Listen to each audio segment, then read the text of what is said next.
It was a tough call. Together, we pressed pause. Our local authorities filed a firearm restraining order to temporarily remove the guns. Larry had time to get help, and later, he got his guns back. It wasn't easy, but we're a community. We keep our neighbors and ourselves from harm. By temporarily removing a gun, a firearm restraining order gives a person in crisis time to heal. Learn more at illinois.gov/pause to heal. Brought to you by the Illinois Department of Public Health, Brady, and the Ad Council. You took the first step and quit smoking, but even former smokers may still be at risk for lung cancer. That's why SaveByTheScan.org wants you to know about a new low-dose CT scan that can detect lung cancer early. It takes only 60 seconds and could save your life. You took the first step, now take the next. Visit SaveByTheScan.org for a simple quiz to see if you're eligible and talk to your doctor about screening. SaveByTheScan.org is brought to you by the American Lung Association's Lung Force Initiative and the Ad Council. WXOS HD1 East St. Louis 101 ESPN is driven by Brown and Crouppen Law Firm.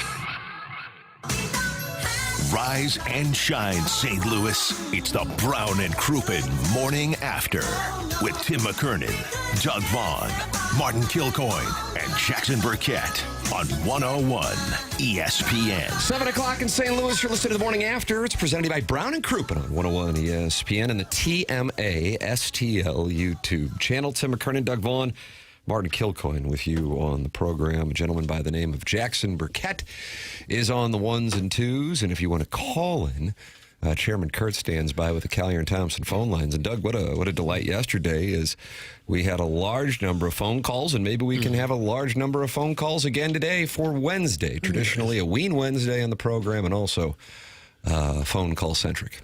Well, I hope so, because I'm not going to be much good to you today. Really? Not after giving the recommendation on the over yesterday on the Cardinal-Yankee game. The over was 8.5. I said, sure, they'll score more than that. And then they get nothing.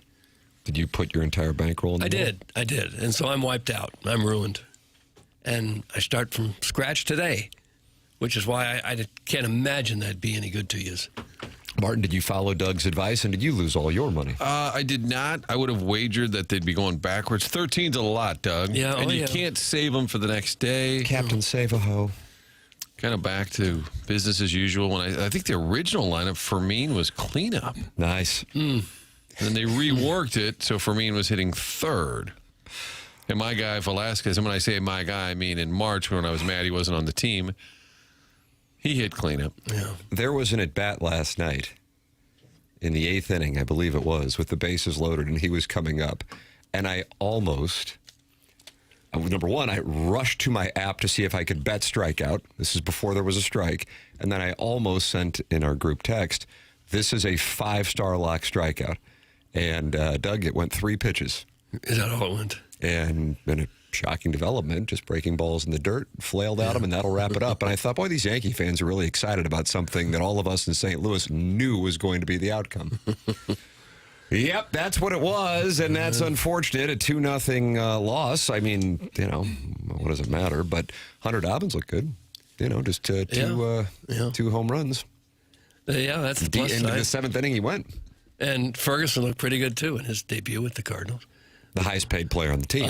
Walker missed the game with a bit of a knee issue, and Burleson didn't start, so I don't know. I didn't know that when I made this recommendation, of course, or I wouldn't have lost my life savings. But there's still just 4 games out. Here Daddy we go.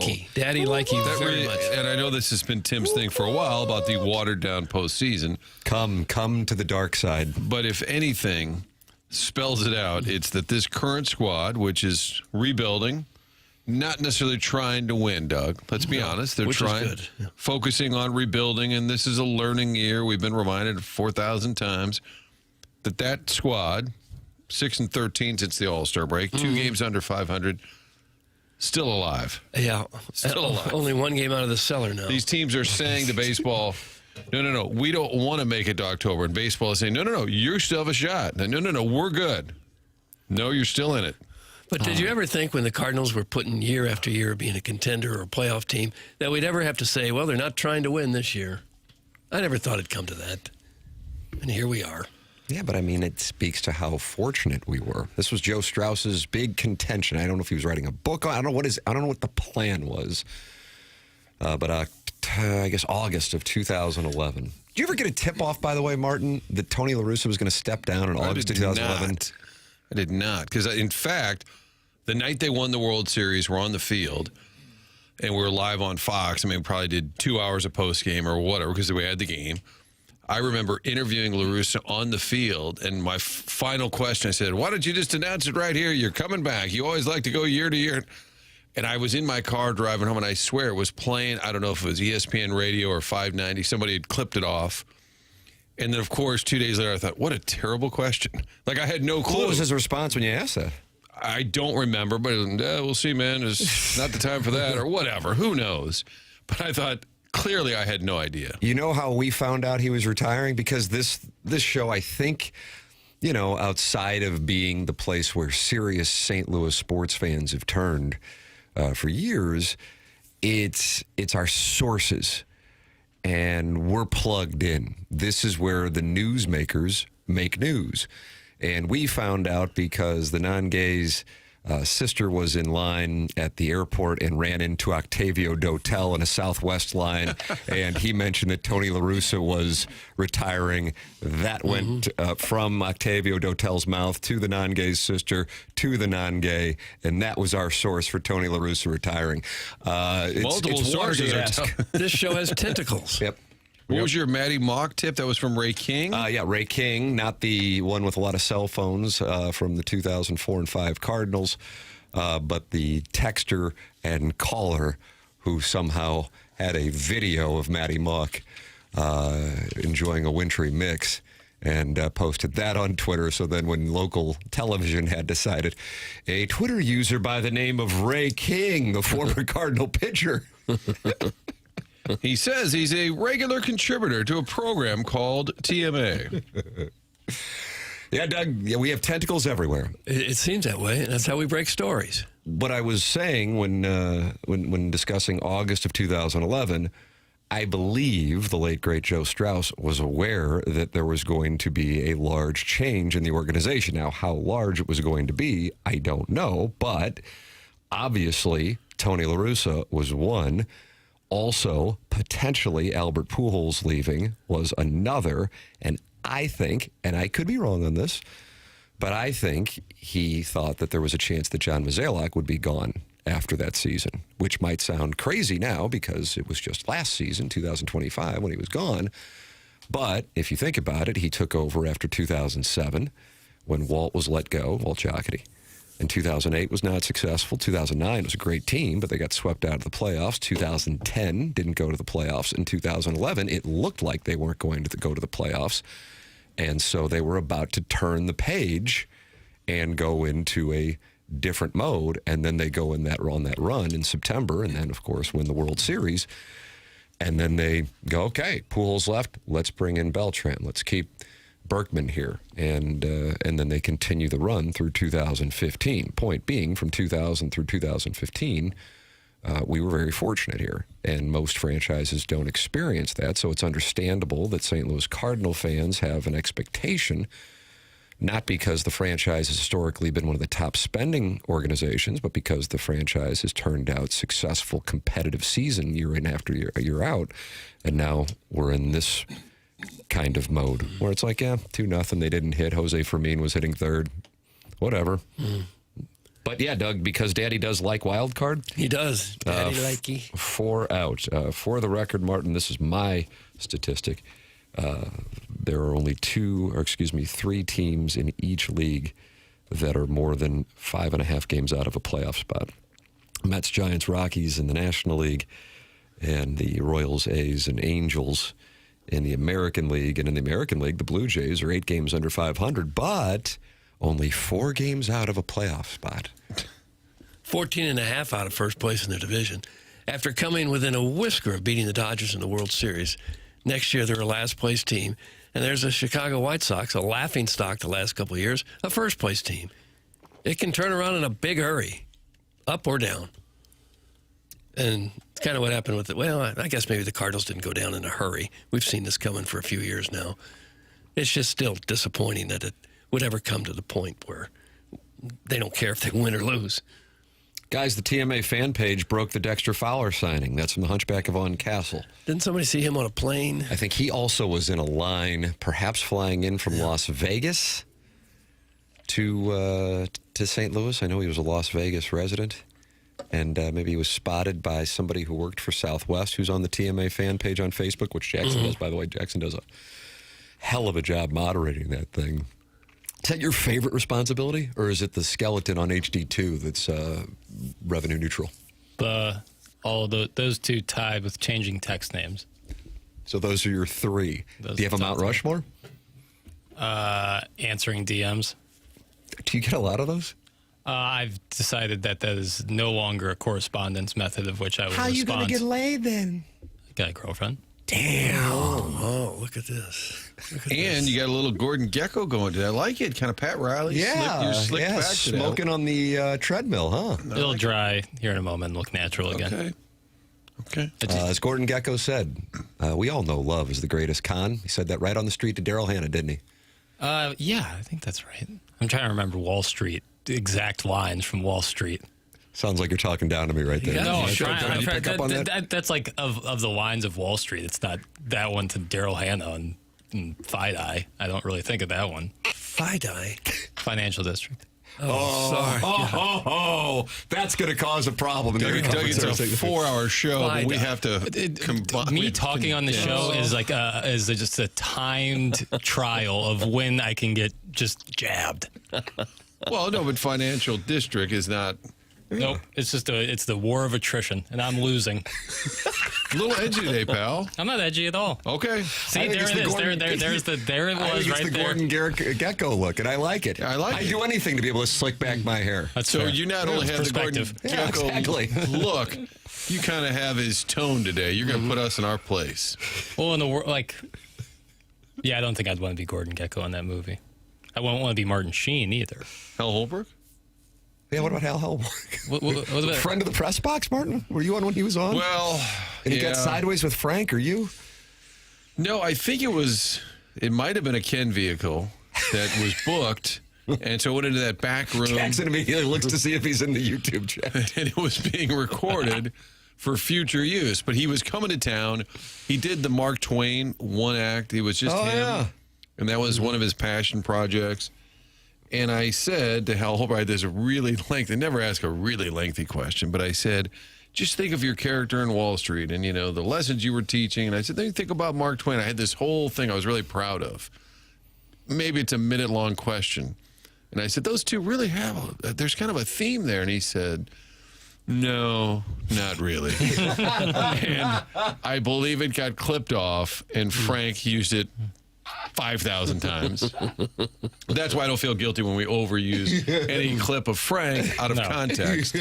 No doubt. It's retribution. No doubt. Well, the Great Ape Auto Detailing, which I would love to invest in if the Great Ape Auto Detailing wants to restart the business, says, good God, Piddles, Fide-Eye!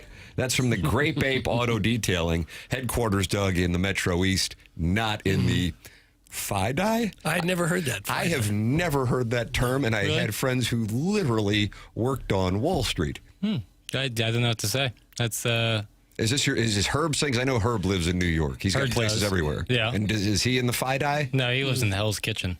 Oh, is that really? I used to patronize a bar in Hell's Kitchen called the Snug. Me and the Mix would hang out there and drink whiskey and try and figure out why we're persecuted. Why is that area called Hell's Kitchen? Was it a really rough area at some point? There's some. Well, if you know Fide-Eye, Jackson's got to know Hell's Kitchen. I don't remember why. That's where Timothy Chalamet grew up. I would have figured because Jackson calls him the Jawline King. Martin, have you ever heard Jackson call Timothy Chalamet the Jawline King? I have. Why wouldn't Hell's Kitchen be Hikai? Think about it. It's very, very true. There's Soho.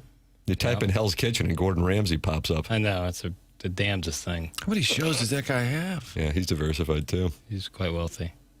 I know, but every show is it's a new show, but it's the same show? It's been Hell's Kitchen had long been a bastion of poor and working class Irish American. Its gritty reputation is long held real estate prices below those of most other areas in Manhattan. Nice. I've got a track record of that. By 1969, the City Planning Commission's plan for New York City reported that development pressures related to its Midtown location were driving people of modest means from the area. Gentrification has accelerated since the early 1980s, and rents have risen rapidly. So, Doug, it used to be where we could congregate. Now they kicked us out. Yeah. And have whiskey and complain about being persecuted. Stop by Hell's Kitchen, new sponsor here on The Morning After. Also a sponsor on The Morning After is Health Care Evolution, sponsor of the 7 o'clock hour. And the reason why Jackson can look like Gordon Gekko, I don't believe you'd be able to look like Gordon Gekko if you wouldn't gone to Health Care Evolution in January. I really feel that way. That's right. Shout out to our friends over at Health Care Evolution. Yeah, it's Logan Taylor. If you're looking for some hair rejuvenation, if that's some, maybe not situation like I'm in where it's thinning, you're seeing a little bit of your hairline coming back a little bit, go check out our friends at Healthcare Evolution. See if what they did for me can help you. You can do it right here in St. Louis. You don't have to leave the country. You don't have to spend a king's ransom on this. It's affordable. It's with people you can trust in St. Louis with Healthcare Evolution. Procedure, and even that term is probably a little too strong. It's super non-invasive. Took me about 15 minutes the first time, 5 minutes the second time. Wow. We've seen really awesome results, and we're really kind of just in the fifth inning of this, over a year. You're going to get even more lush? I think the process, I believe, about a year is about the best way to really see what the results are like. And, I'm still 6 months out from a year. So really looking forward to seeing what the results can be. And I'm looking forward to people going and checking out Healthcare Evolution, because I think this could be the answer to hair rejuvenation. It really could be. And Jackson is living proof, and he's not the only one. Logan has shown me before and after pictures of his own. So it speaks to it. So if you are looking for a true opportunity, check out healthcare-evolution.com, our 7 o'clock hour sponsor here on The Morning After. You're welcome to get involved on the program. 314-399-9646. Air Comfort Service text inbox. Jackson was listing his Mount Rushmore of favorite responsibilities here, and answering DMs is just like DMs about my email's out there, Burkett Inside STL. Now, why is a DM more invasive? Because I don't want to have to go on. Yeah, I don't want to have to go on Facebook Messenger and answer a DM. Does the DM kind of imply though, I know you're going to respond because it's me? Hey, look. Whereas an email is a little more generic. Email I send at the office. It's on a computer. It feels more formal. My phone, I try to stick with. What DMs are you getting? Hey, are you available tonight? No, get a boat drink. Not the DMs I'm getting. Hi, it's beautiful this time of year in Helsinki. Yeah, some hey, can you play this more on the skeleton? I'm out. Oh yeah, so good on that. But don't you think? And I agree with you. The email is a more professional back and forth. But I think the DM, they think they kind of have access to you. And 95% of them are very kind and easy and nothing crazy, but it's just I'd rather answer questions on email, keep it that way, boundaries. Doug, our listeners need boundaries. No, I'm not saying listeners need boundaries. I'm just saying that I think that's the best way for me to correspond. I just think this is natural when you grow up in a gated community that you're not used to people, especially the proletariat, having access to you. Mm-hmm. People that don't use a car service. Yep. Now you guys are getting to it. The root of the issue.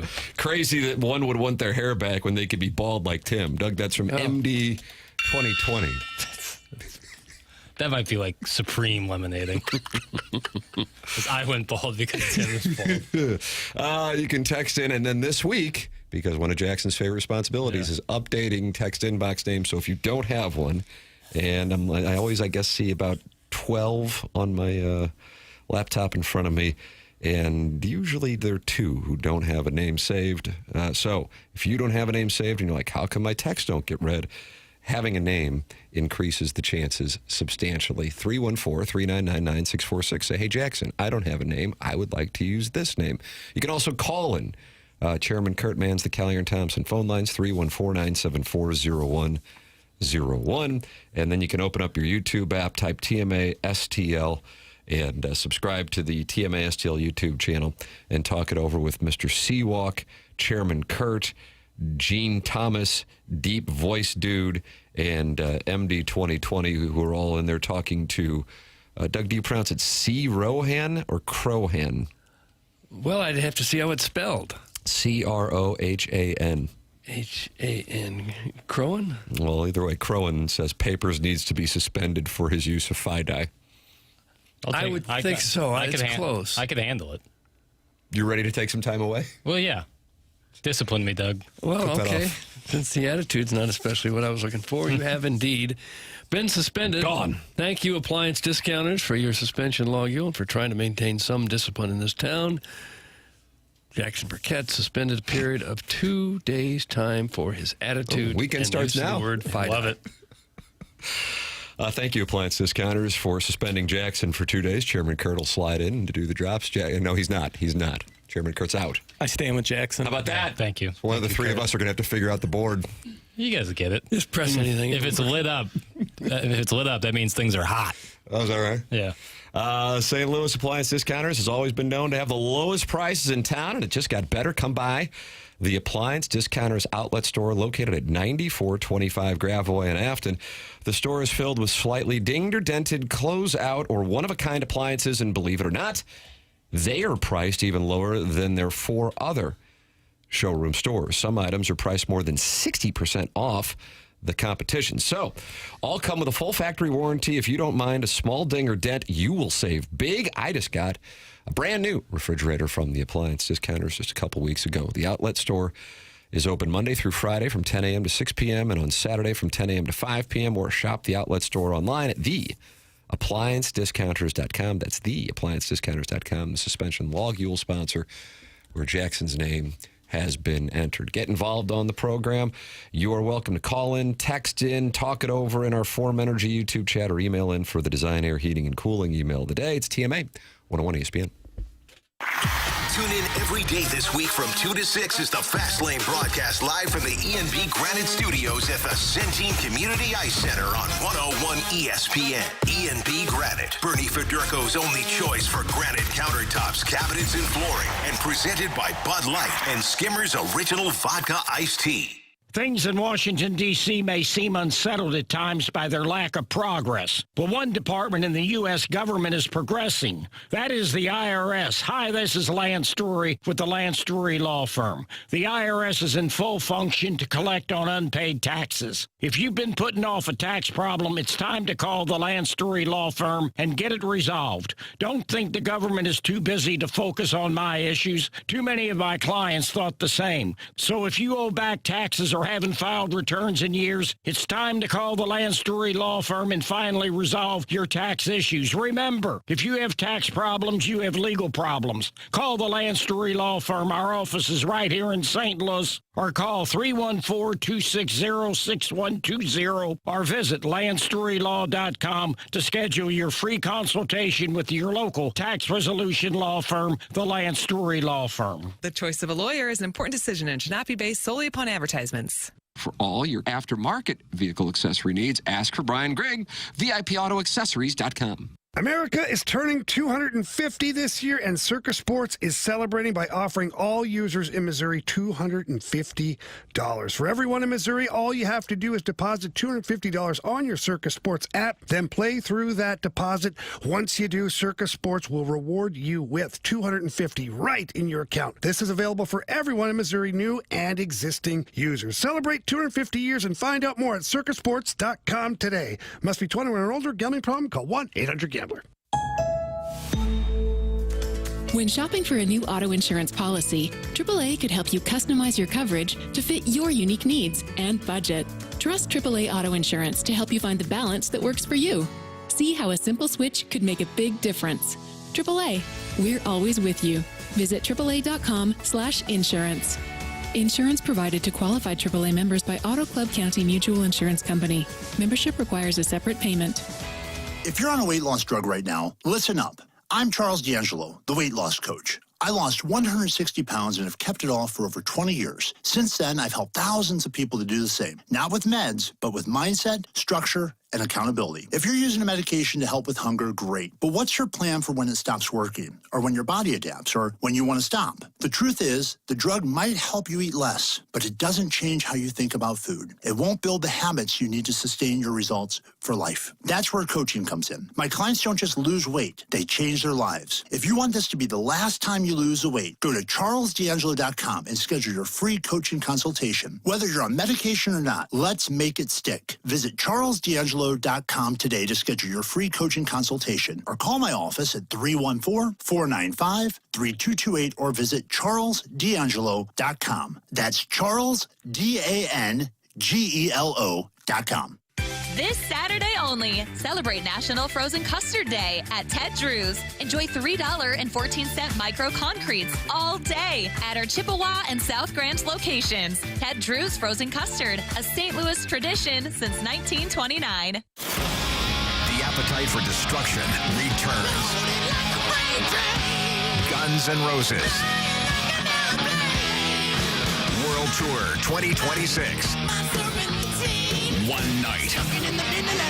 Busch Stadium, August 16th.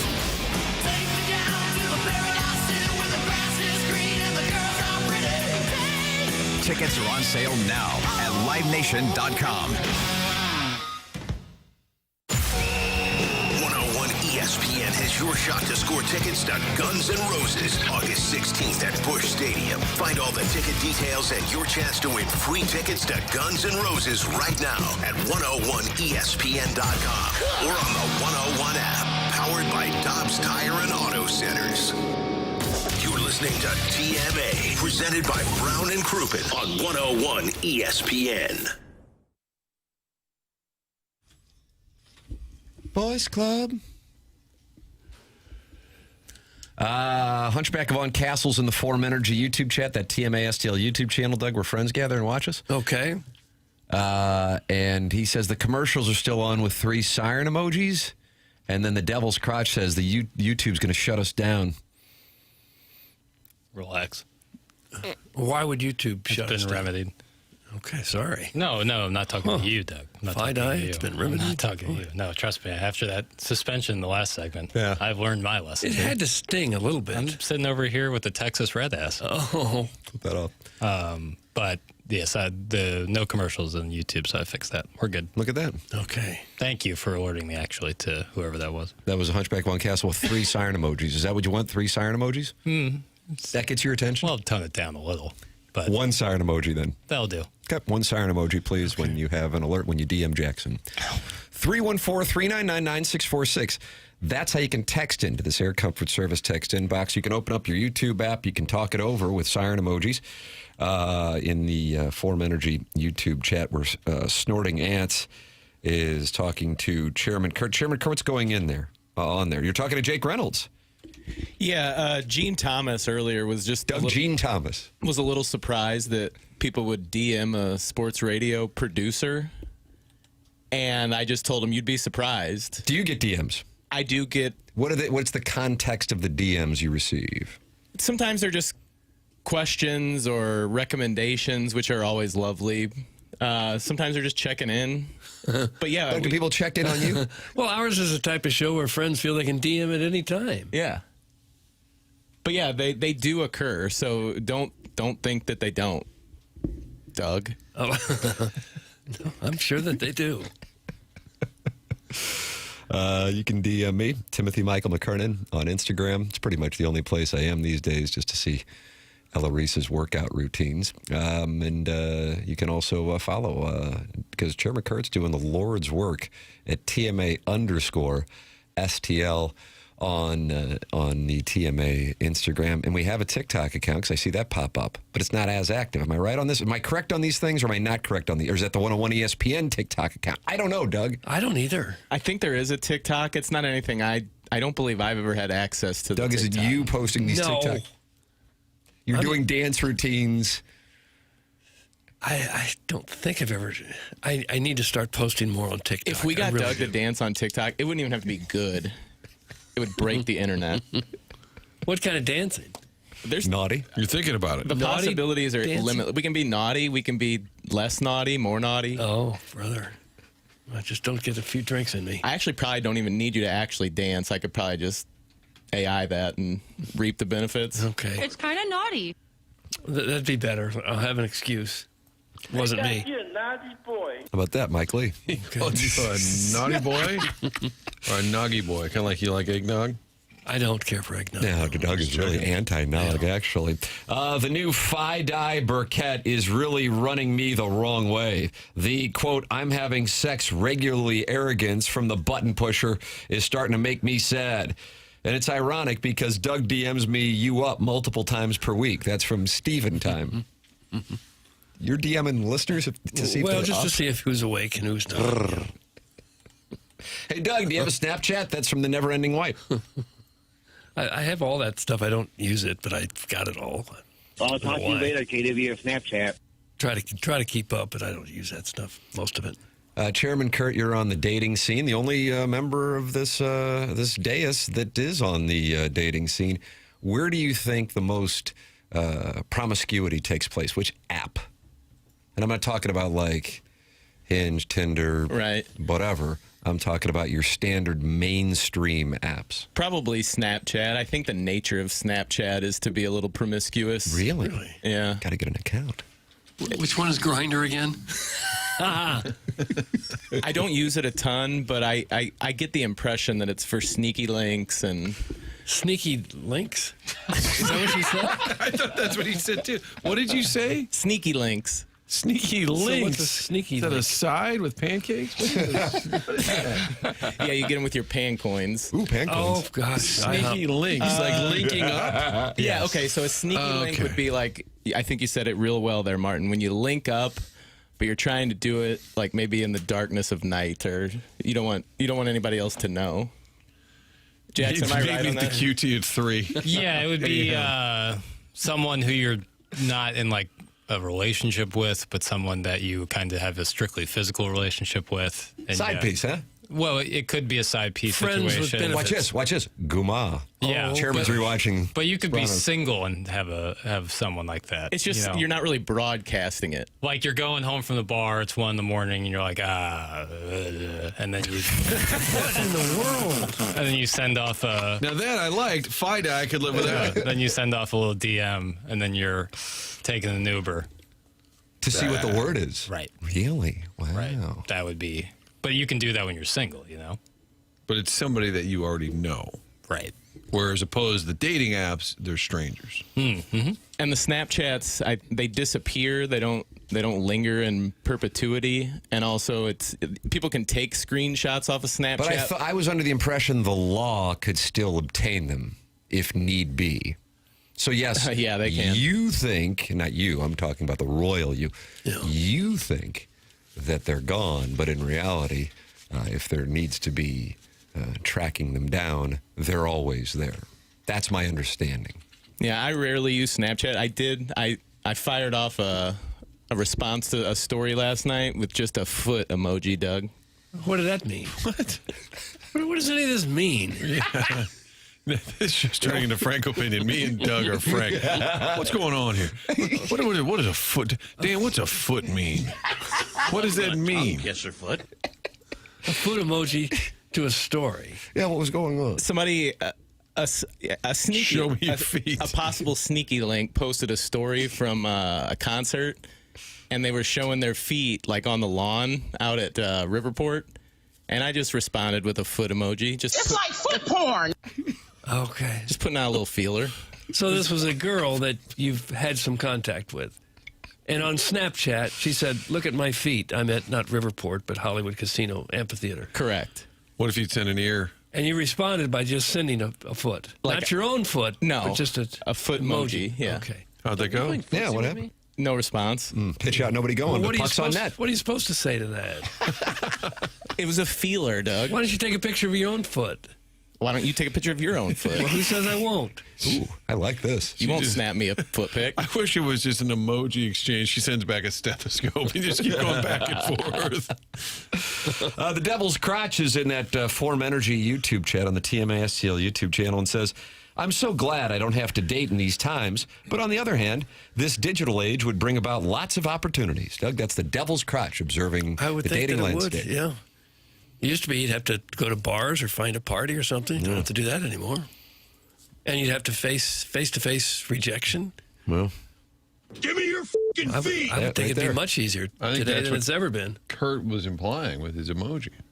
Yeah, you can say so much with one little emoji, and that's basically what I was saying. And yet she said so little. Yeah, very little. And the foot says a lot.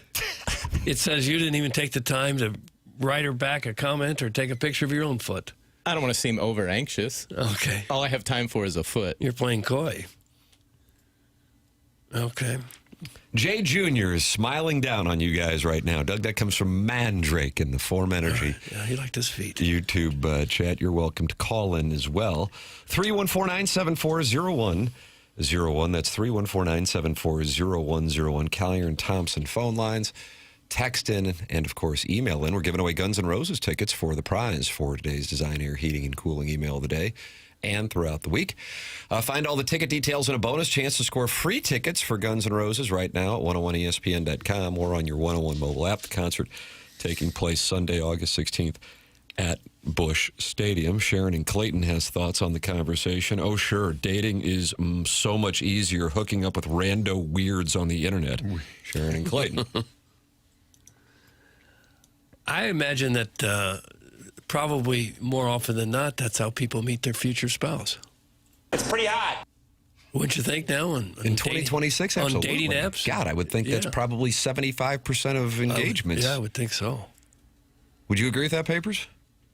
In that range, yeah. Okay. Yeah, and I got engaged in 2010, and I don't even know if it would have been 25% then. Mm-hmm.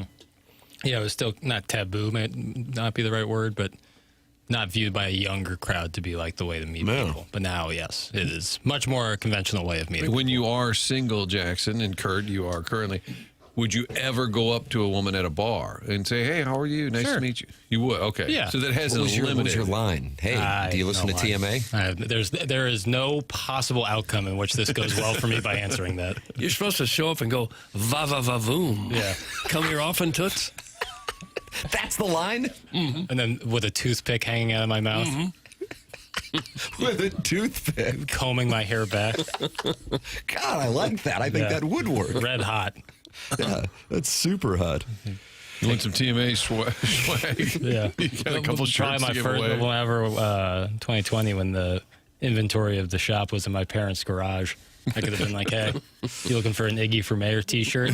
I got size small. And that's it, because XXL sold out You quick. seem like a nice gal. Would you like a koozie? Well, we made it 35 minutes without hearing Sharon's yap. That's from the Big Show, so he's not happy. But Doug, good news. Doug's quarter zip, who I think leads Chance out in the tarps off section, is on the Callier and Thompson phone lines. Right? Doug's quarter zip, you're here on 101 ESPN. Good morning. Good morning, gentlemen. How you doing? Oh, we're fine. Quarter zip. Oh, you're good. I heard you guys talking about Snapchat and dating apps and all that. Doug, what's your longest Snapchat streak? What is a Snapchat streak? It's when you send a picture of yourself to somebody and they send it back to you. They send a picture of them back to you, and you do that forever. And you Kids get kind of do. Like they're your friend. Like Okay. teenage girls snap each other back and forth, and then they have a streak. Okay. It's like Exactly. And the streak has such a chokehold on people, like the generation younger than Jackson and I. I know people with like 3,000-day streaks. Oh, crazy. wow. Just people sending pictures back and forth to one another. Yeah, with no context, nothing important to say. Just a picture of their face. Is Snap always? But is Snap usually a video, or is it can be a photo? Oh, it can be both of them if you want it to be. Okay. Because I assume it's just teenagers. Hey, what's up, girl? What are you doing today? And then it goes that way, and then it comes back like, nothing, girl. You want to go to the mall later? And then they go back, and then, Doug, you get to 3,000 days of that. I guess that makes Is that perfect for sense. Iggy changing Leona Helmsley's pull-ups? 3,000 days, so we're talking, 8 or 9 years of this every Yeah, day? it's insane. And Martin, I wish there was more conversation like that. It's usually just a picture of their face. It's crazy. Are you monitoring the snaps of the world? Is that what's going on? I got two younger sisters, and I observed some stuff throughout high school and the early 20s. And I'm like, oh, that's all you guys do? Okay. But in the dating apps, I met my wife on a dating app, as surprising as that would be to all the other listeners. No, I don't think it's surprising at all. I think that's how it's done today. for the most part. Fair enough, fair enough. How do you respond to this text from the Bridgeton landfill fume huffer, Doug's Quarter Zip? He says, I am 26. If you are still using Snapchat seriously above the age of 20 very consistently, you need to be medically researched. How do you respond to that, Doug's Quarter Zip? I would be on that guy's side for the most part. Snapchat is nice if you're like trying to capture something right in the moment, take a quick pic, send it to somebody. But if you're using that as like your way of communicating with people, like a big thing with guys my age is they're asking girls, hey, what's your Snap? They're not asking, what's your number? What are you doing tomorrow? And then they Snapchat for like 2 weeks, and then it just fizzles out. It's a weird phenomenon. Huh. So you don't really have their phone number, but you do have a way to stay in contact. Correct, but it's not as like formal or as nice, and I don't know. It just kind of seems a little dirty that way. Oh, dirty. Are you losing any momentum with your chants and the Tarps Off crew? The season's kind of fading a bit on us here. It might be lightly attended this weekend when the Rockies come to town. When did I go to that game? July 7th? Was that July 7th? I think it was July 7th. Well, Doug, we were together, but whatever. You don't want to talk about it. It's fine. We lost 10-2. I went to the second game of that Brewers doubleheader, so couldn't really get the chant going with a 10-2 loss like that. Yeah. I did, however, get blackout drunk and throw up in an Uber that night. So did you really? What did that cost you? Humble brag. Does that cost you like $300? Nice old. Yeah, roughly, right around there. Yeah, the Uber rating wasn't great. Wasn't my. And did you get blackout drunk because you were so upset that your chant agenda just fell flat? I wish I could blame it on that, but it was just my own. I went to that Coca-Cola Coca-Cola patio, and that unlimited beer and hot dogs really gets to you. Yeah, I bet it would. Okay. I bet it would. You were pork drunk. Pork drunk. Where was the missus? Was she just sitting at home like, oh, he's doing that chant thing? No, it was actually my diaper party with a couple of my work buddies and some friends, and they were insistent on getting me hammered. So at your diaper party, what a diaper party? You know what a diaper party? That's the party you have when you're about to have a child and people bring diapers for you. Wish I didn't fire that Leona Helms pull-up truck. You can reuse it now. Yeah. Correct. Yeah, and then 1 day later, my baby was born. So thank God it wasn't the day before. Yeah, or I would have been absolutely smashed. Wow, what a dad you'll be. But I do have a little chant because I feel like Doug's biggest thing is the length of my chants. Other than not them being very good, it's the length of them. He's more of a girth guy. I feel like. Okay, well, what's your chant? It's kind of like banter. So Ivan Herrera just walked. Jordan Walker's up the bat. He just hit a home run. All right, music's died down. Everyone would start chanting at the pitcher. He can't throw strikes. He only throws balls. Another home run over the wall. Okay, and then that's just awful. That's just hideous. That's just terrible. It's also very specific. I was just trying to set the scene. Okay. Right. Fair. Like that one, Doug? It was like second grade material. Yeah, you. I think, Jackson, you say you're a big fan of Doug's Quarter Zip? Because he gets in the box. Yeah, he's not afraid to take a big hack. I feel like I'm losing Jackson, though, every time I call in. No. I feel stronger about my assessment of you each time you call in. Oh, wow. Well, if you're free Saturday, I'm playing at Peevely if you want to hop in for a fourth guy. Can't make it. You just got invited. We have a new Dan Jansen. Unfortunately, can't make it. That's a kind offer. Can you DM Jackson? Oh, damn it, Martin. I'll just DM all 5 of you in a group chat, and you can figure it out. Can I hear the chant one more time, please? Sure. Wait, you want with the new one, the ghost one? Yeah, the new one.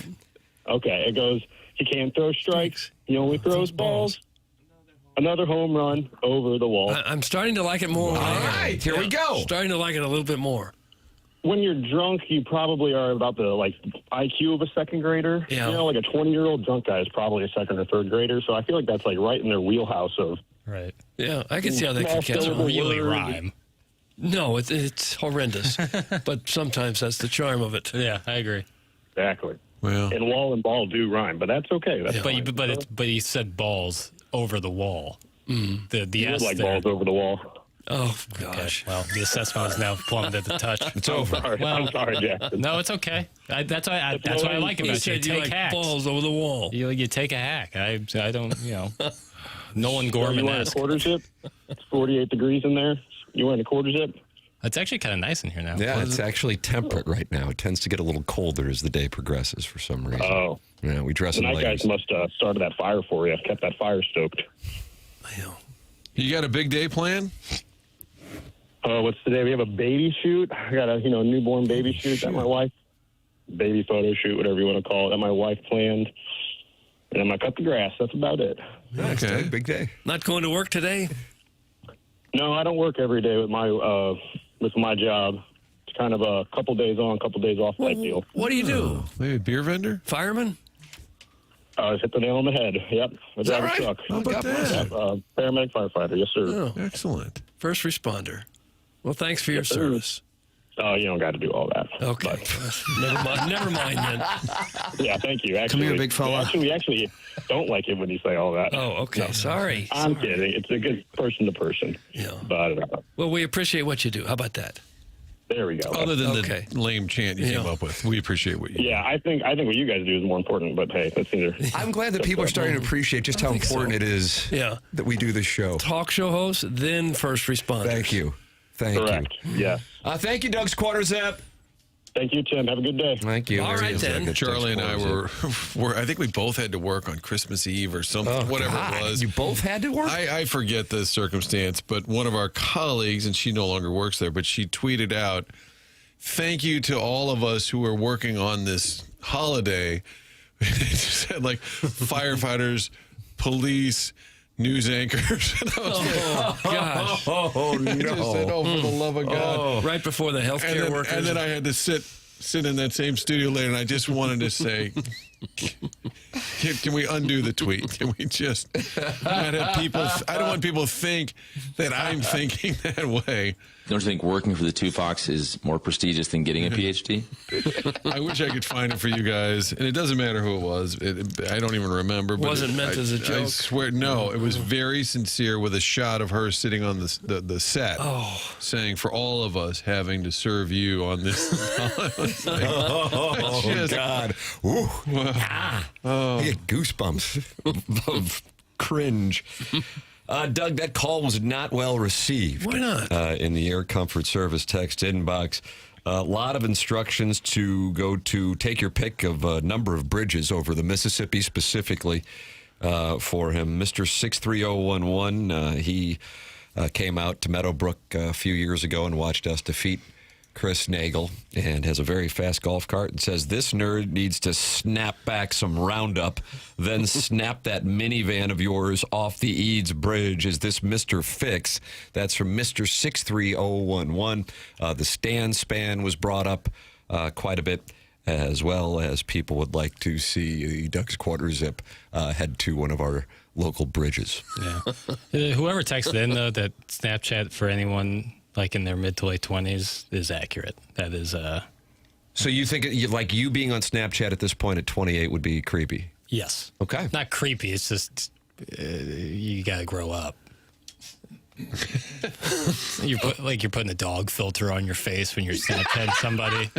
See, you are Hal Holbrook, and you're in middle management. Like, come on, lock it in. You think a lot of that goes on? Yeah. I know, I have some friends who love using Snapchat still to this day. Privates isn't beat? No, I won't drop any names, but not for me. Okay. Not for me. You've grown up. I got rid of the app. It was I have no interest in it. Yeah. Not to say that there's plenty of social media I'm still on that some might consider immature or grow up, but whatever. I'm just going to DM you right now an emoji of a foot. Sweet. You know. And I'll know what that means. What does it mean? I truly don't know. What was right off the bluff? But it makes me think. Let me ask the chairman. What was the goal? Great question. What was what best case scenario? What do you For think those your cycling response? on and cycling off that maybe turned off during the quarter zip call? Kurt saw a picture of a foot on Snapchat at a concert and then responded with an emoji of a foot. Best case scenario, what is the outcome there? I think I was just kind of seeing what the word was. Right. But English letters might have been more better for that than just the foot emoji. I'm not trying to chastise because I'm going to let you cook, but I'm trying to get some strategy meeting here. He probably just saw a picture of a foot and didn't know what to say about it anyway. So he said, yeah, well, here's a foot, too. But, like, when you see a picture of a foot, Doug, does it immediately conjure the idea in your mind that you need to respond to it? With a foot. Well, with anything. I think if they're putting a picture of their feet out on Snapchat. I thought it was a picture at a concert at Hollywood Casino. Well, it was like, here, let me turn a little bit. This is for the YouTube viewers. This is why you got to watch the show on YouTube. Theater of the mind if there. the concert is at like, the stage is like 12 o'clock. Was this a recent concert? Yeah, last night, Neo, Man of the Derby or something. Oh, Nice. sure, Doug. Nice. Remember that? That album was 2008, Year of the Gentleman? 2009, Year of the Gentleman? So the picture was like, the video was of the concert. Was this a friend of yours? Friend of the feather. Sure. This whole show is in code. But she was showing the concert, like, look, I'm at a concert. But you could tell, like, she meant to put her feet in. Like, she had her shoes off, she had bare feet, so. Well, that's how you prove you're there. Yeah, but what about the feet? You're saying she it was wanted to show the concert and prove that she was there. She could have, I suppose, turned around and done the selfie with the concert in the background of her face. Well, I never see a video of a concert and be like, I don't think you're actually there. Ken Strode would like to have a word because he went to a concert once and for whatever reason, nobody believes he thousands thought he was lying about it. Listen, I took the feet as like, I'm a little sporting. And then my foot emoji was like, yeah, bet, me too. Doug, So yeah, kind of bet. playing- just Doug, you playing like that? around. Yeah, bet. Me too. Oh, so you're saying it was no accident that her feet were in the picture? Yes, I think it was by design. All right. And so that communicates being sporting? Really? If you're showing your bare feet. Really? Well, in the modern era. Really? Is this true, was there a ring on one of the toes? That meant something at some point, didn't it? We had. I can't remember. Remember, we went over that. Yeah. There's so many codes. We've covered it all. We have so many codes now with like loofahs and pool noodles. I can't keep it all straight. Oh, my. Well, I used to work in local news. And you used to be one of the important people with the healthcare workers and I used to be of service. and the first responders. I appreciate Kurt being bold enough to throw it out there, as weird and Gotta random shoot as the it score. was, but I like it. And it was a swing and a miss, but it's an 0-1 count. I'm going to settle in and What do you Ball up top. said today at elbow? But it was sent specifically to you. No, that was on the story, so that was for the world to see. But And what app was this on? Snapchat. Snapchat. Okay. And then you responded with a foot emoji. I think that's all that needed to be said. Not your own foot. No. Maybe you should take a picture of your own foot and just store it for when you need it to have these kind of replies. Well, here's my foot. I'd rather it happen kind of organically. Oh, I see. Jesus, between the creep and the pee on you guys, sure hire some weirdos. It's got to count for some kind of tax write-off. Doug, that's from Gus Chiggin's prospecting party. Is there some kind of write-off? Well, we should look into it, I guess. Weirdos need apply. Jackson. Yes. If you're above 25, you're a loser if you're still on Snapchat. Chairman, who's probably 40, states that he's on Snap every night. That's not awkward. That's from Harrison's brother, Master, fan of the Jordan Cairo trade. That's not awkward. It's also not accurate. I didn't say you're a loser if you're using it. I just said I don't think it's the best way to communicate. For me personally, And I I'm- called anyone a loser. I'm rarely on it. I just look for a sporting moment, try to pounce. If you saw my Snap score, you would know that I'm not on that. Oh, there's scores? Yes. Yeah. What's that mean? Literally, I think you get 1 point for every snap you send. Oh, Doug. Okay. Well, what difference does it make if someone else is on it? Do what you enjoy and don't worry about what 100%. anyone else thinks. Good morning. My 9-year-old son's listening and just asked if he can help host the show. He says he's clearly qualified. That's from Marcia's Collage program. Doug, we have another listener interested in being a part of the program. Okay. Yeah, bring him in. No, Jackson, you actually said, quote, grow up. That's from your local meatball. I could see myself saying that. Yeah, that sounds right. So now is that awkward for you and Chairman Kurt? No. Chairman Kurt, is it awkward for you? I don't believe so because I don't use it regularly. It's not. It's just there. It's nice to have it. It's better to have it and not need it than need it and not have it. Right. Not on it. This guy did a live stream of himself playing a video game. That's from Gooner Reloaded. That is completely unrelated. We did go 2-0 last night. Oh, who'd you beat? Mississippi State. Oh, Doug, one in Starkville. Yeah, Webby This sweating. is TMA University. I'm sorry, Arkansas. We took it to Arkansas, and then I don't know. It's just make believe. It doesn't matter really. But the players are participants of this show. So Mr. Licks might catch a third and 7 over the middle. Future Heisman candidate. Mr. Licks is a Heisman candidate? He's a freshman receiver, and he's got a little Luther Bird. Like, I see Luther Bird. Oh, really? I told you I met your dad last week, and we were talking, and then he brought up that you're doing this video of TMA University. He said, have you watched it? I said, I just haven't had the time. And he said, it's actually kind of entertaining. Your dad watches you play video games? He did on National Championship night. Oh, of course, yeah. The whole country was watching that night. Piddles, you did say they should grow up if they're 25 or older and on Snapchat. Harrison's brother Master is right. That's Sharon and Clayton. Man, that is a strong alliance those two have. Sharon and Clayton, Harrison's brother Master. I don't think I ever used the term loser. So well, the local meatball, what did he say you said? He said you said grow up. Apparently he's annotating the show. Okay. I think grow up is different than calling someone a loser. And I think people are trying to drive a wedge in between you and I, and it's going to take a lot more. They're going to have to keep swinging. Okay. Anything else, Doug? Well, I think we've got it settled now. This is the same show that's had a U.S. Senator. Joe Buck calls in to chop it up, and Michael McGreevy calls from the bathroom at the Waldorf Astoria. All of the greats. Mike Shannon, Michael McGreevy. Can you join us, but preferably from the can? Ideally, that's where we do our best work. You can email in the morning Doug after. Called out the fiance for sleeping late. Yeah. Got a little ugly there. Get up. It was 11. Well, 11 New York time? Yeah. Maybe they were out celebrating the big win. California time. Yeah, that's right. Jet lag. Well, lag season. By 11 o'clock, it's time to get up, no matter where you are. I think she's coming out for the festivities at Fox Run tomorrow, Papers. Oh, nice. Yeah. Should be I think fun. she plays. Oh, sweet action. You best bring your Venmo, eh? Yep. Might play a six'em. Sounds fun. All right, looking forward to it. I hope the rain stays away. Have you worked ahead this week, like with the drops and such? Because last week you weren't able to. Last week you didn't have warning. Because it was a hockey player, Robert Thomas. To be fair, last week you didn't have any warning. This week you had warning. Right. Okay. I'll be ready. So you're good. 1 o'clock, balls in the air. I'll be Get there. after the morning after, done at noon, right out to Fox Run. For my money, one of the best golf courses in St. Louis. Yeah, I'll be there. Is it raining tomorrow? I don't want to. I think it's raining overnight. Okay. I think it's raining overnight, but I think we'll be good. And these boys got to play a night game tonight. Rare getaway day game, night game. Yeah. I wonder what the hell that's about. I don't know. Is this on a network? It might just be like Yes Network wants night games. I don't know. You're right. Usually it's the day game getaway. And we bet unders on those, especially with the Cardinal offense. Mm-hmm. But night game tonight, then the boys will probably be back in St. Louis around 3 in the morning, up early in the morning, and then playing with Jackie Papers. I believe McGreevy, Palante, maybe Hunter Dobbins, me, you Papers, and my compadre. Sounds pretty great. Looks like it's on Prime Video tonight as well as local, so maybe that's why. And they'll let you have a six'em at this course? Oh, it's the greatest place, Doug. I can't say enough good things about it. Well, I want you to get out there and see. I've been out there before when they had some tournaments out there. New ownership, a few business partners on it, great guys, and they've redone it.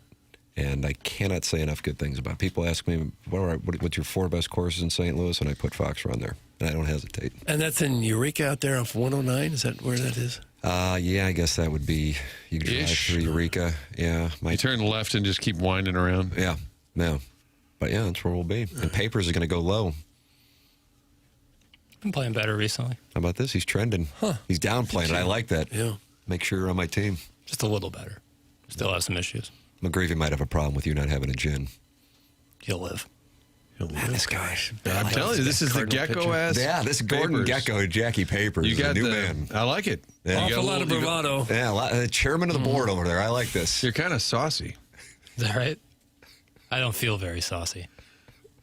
This chair can't get the right lumbar support going. Oh, you're riding a Sibian? It feels like it sometimes. I'm only comfortable when I sink my chair down low, but then I notice I'm that neighbor in Home Improvement. You turn all into you can see Wilson. is my scalp. Yeah, Heidi Ho.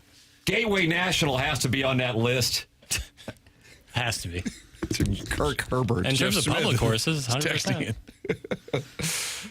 Public courses, for Do sure. you ever play public courses? All the time. Played one yesterday. No, really? Where? Far Oaks. My That's spot. your home track. Love it there. That's so random for... It's especially in the afternoons on a weekday. It's affordable. Did you go out there with Privacy and Pete? Yeah. It's affordable. And I like this guy is meat and potatoes. I like the layout. They keep it in good shape. High quality golf carts. Where is that again? Golf carts. Give your rankings of Here's golf the thing. carts. They're electric, and they don't have the parking brake, they automatically turn on the parking brake, and that's really nice. Because you ever have it where you try to hammer that parking brake and it won't stick? That's where you can get into some problems. Yeah, and then your car can run away. So that's that's important to me. Also, random. Really? Yeah. It'd be a deal killer if you had to step on the brake more than one time. No, but then some places have carts where the steering is all they're old carts, and you're cranking it. It's no good. And where's Far Oaks again? Fairview Heights. Caseyville, Collinsville-ish. Yeah, Caseyville, Fairview Heights. Great Cracker Barrel over there. There is. Yadier Molina used to live at Far Oaks on the course. I'm like, that just seems so random. And then people started coming up to his home to get autographs. Oh, while they're playing? And that became enough for the Molina family to say, I think we're going to relocate. Yeah. I'd love that. But I wouldn't recommend it. Has anybody other than Jackson ever ridden a Sibian? If so, can they call in and describe the experience, preferably a woman? That's from Chairman Stephen DeMunn, and he counsels professional athletes through getting engaged and to set the ground rules in their marriage at Sasha's in DeMunn once a week. Doug, he holds a little seminar there. Does he really? Yeah. And he wants a lady who's ridden a Sibian to call in at 314-974-0101. Jackson just revealed he's riding one right now. So it feels like it sometimes in this charity. People should watch the Shane Gillis SNL Sibian sketch. Really funny. Friend of the show, Brandon Walker, started a new college football show, and he said earlier this week that if he got 200,000 views, he would ride a Sibian. Oh, God. You really say that? Yeah, on the Yak. 200,000 views? This is why we go to journalism school. Views? Yeah, he did a sit down he had Josh Payton, who they have kind of had like a faux beef, but yeah. I used to listen to the Josh Pate show, and now he falls into the Stephen A. Smith category of we're just doing performative media. I'm out. The video is currently at 370, so Sibian up, B. Walker. But, Doug, that is where the market is. Yeah. This may be the most pathetic segment in the history of this show. Adult men on apps my daughters used when they were 12, and an adult man taking the time to create a fictitious Xbox football team of people based on a terrible sophomoric radio show featuring a bald, convex-skulled host, a blonde, translucent virgin, a geriatric man whose best years were when the football Cardinals were in St. Louis, and a semi-successful, middle-aged former Flagstaff sports anchor. I stand with the wacko who went to NAU. You kind of got. You kind of got away unscathed on that one. But to be more accurate, I was more of a producer reporter in my flag days. So maybe he wasn't talking about you. Got that Mount Humphrey for skiing. Grand Canyon's just up the road. Shout out to the flag. Warson Woods Wacko went to Northern Arizona University. So did Strick. Thanks, Strickland. Thanks for ranking golf courses that us poors can't play. That's from Cannonballs, and he's not happy that you are talking about Far Oaks. I paid $44 to play there yesterday. If that's I mean, I'm not casting any aspersions, but pretty affordable. Depends on where you are. For sure. I mean, for me and my buddies, that's not something that we're going to do. Right. Yeah, you guys are selling Coke bottles to try to round up the money to get that 44. Text in with your insults, 314-399-9646. You can also submit them in the Form Energy YouTube chat where 247 friends are gathered on the TMA STL YouTube channel. Tim McKernan, Doug Vaughn, Martin Kilcoyne, Jackie Papers, Chairman Kurt filtering the phone calls where Doug's quarter zip called in here in the Healthcare Revolution 7 o'clock hour. This is the Morning After 101 ESPN.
This is Jackson with a Sports Center update brought to you by Universal Windows Direct. Cardinals lose yesterday. Rubber match tonight in the Bronx. Cardinals-Yankees start at 6:05 p.m. Andre Palante toeing the slab for the Redbirds. That was another Sports Center update brought to you by Universal Windows Direct. You'll be saying, I love my windows.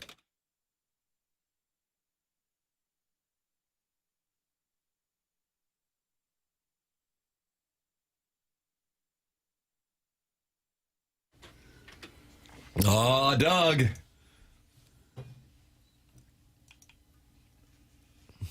And what is this from? I don't know. I don't. Martin, do you know what it's from? I have to recuse myself because I can see Paper's screen.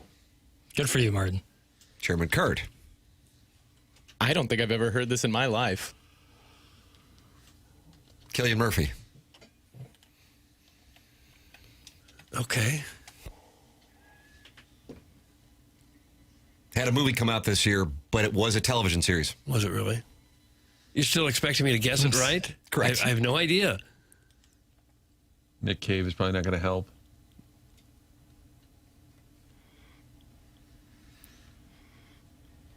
They weren't Mix, but they were the Mick hat. Right. They're English, right? Yeah. Peaky Blinders. Well, yeah. Romany? Doug? I don't know. I haven't seen it. I haven't seen the show. Peaky Blinders. Yeah. Right. Fantastic. Wow. Really? Peaky Blinders. That's from Will Clark's post-game bevy.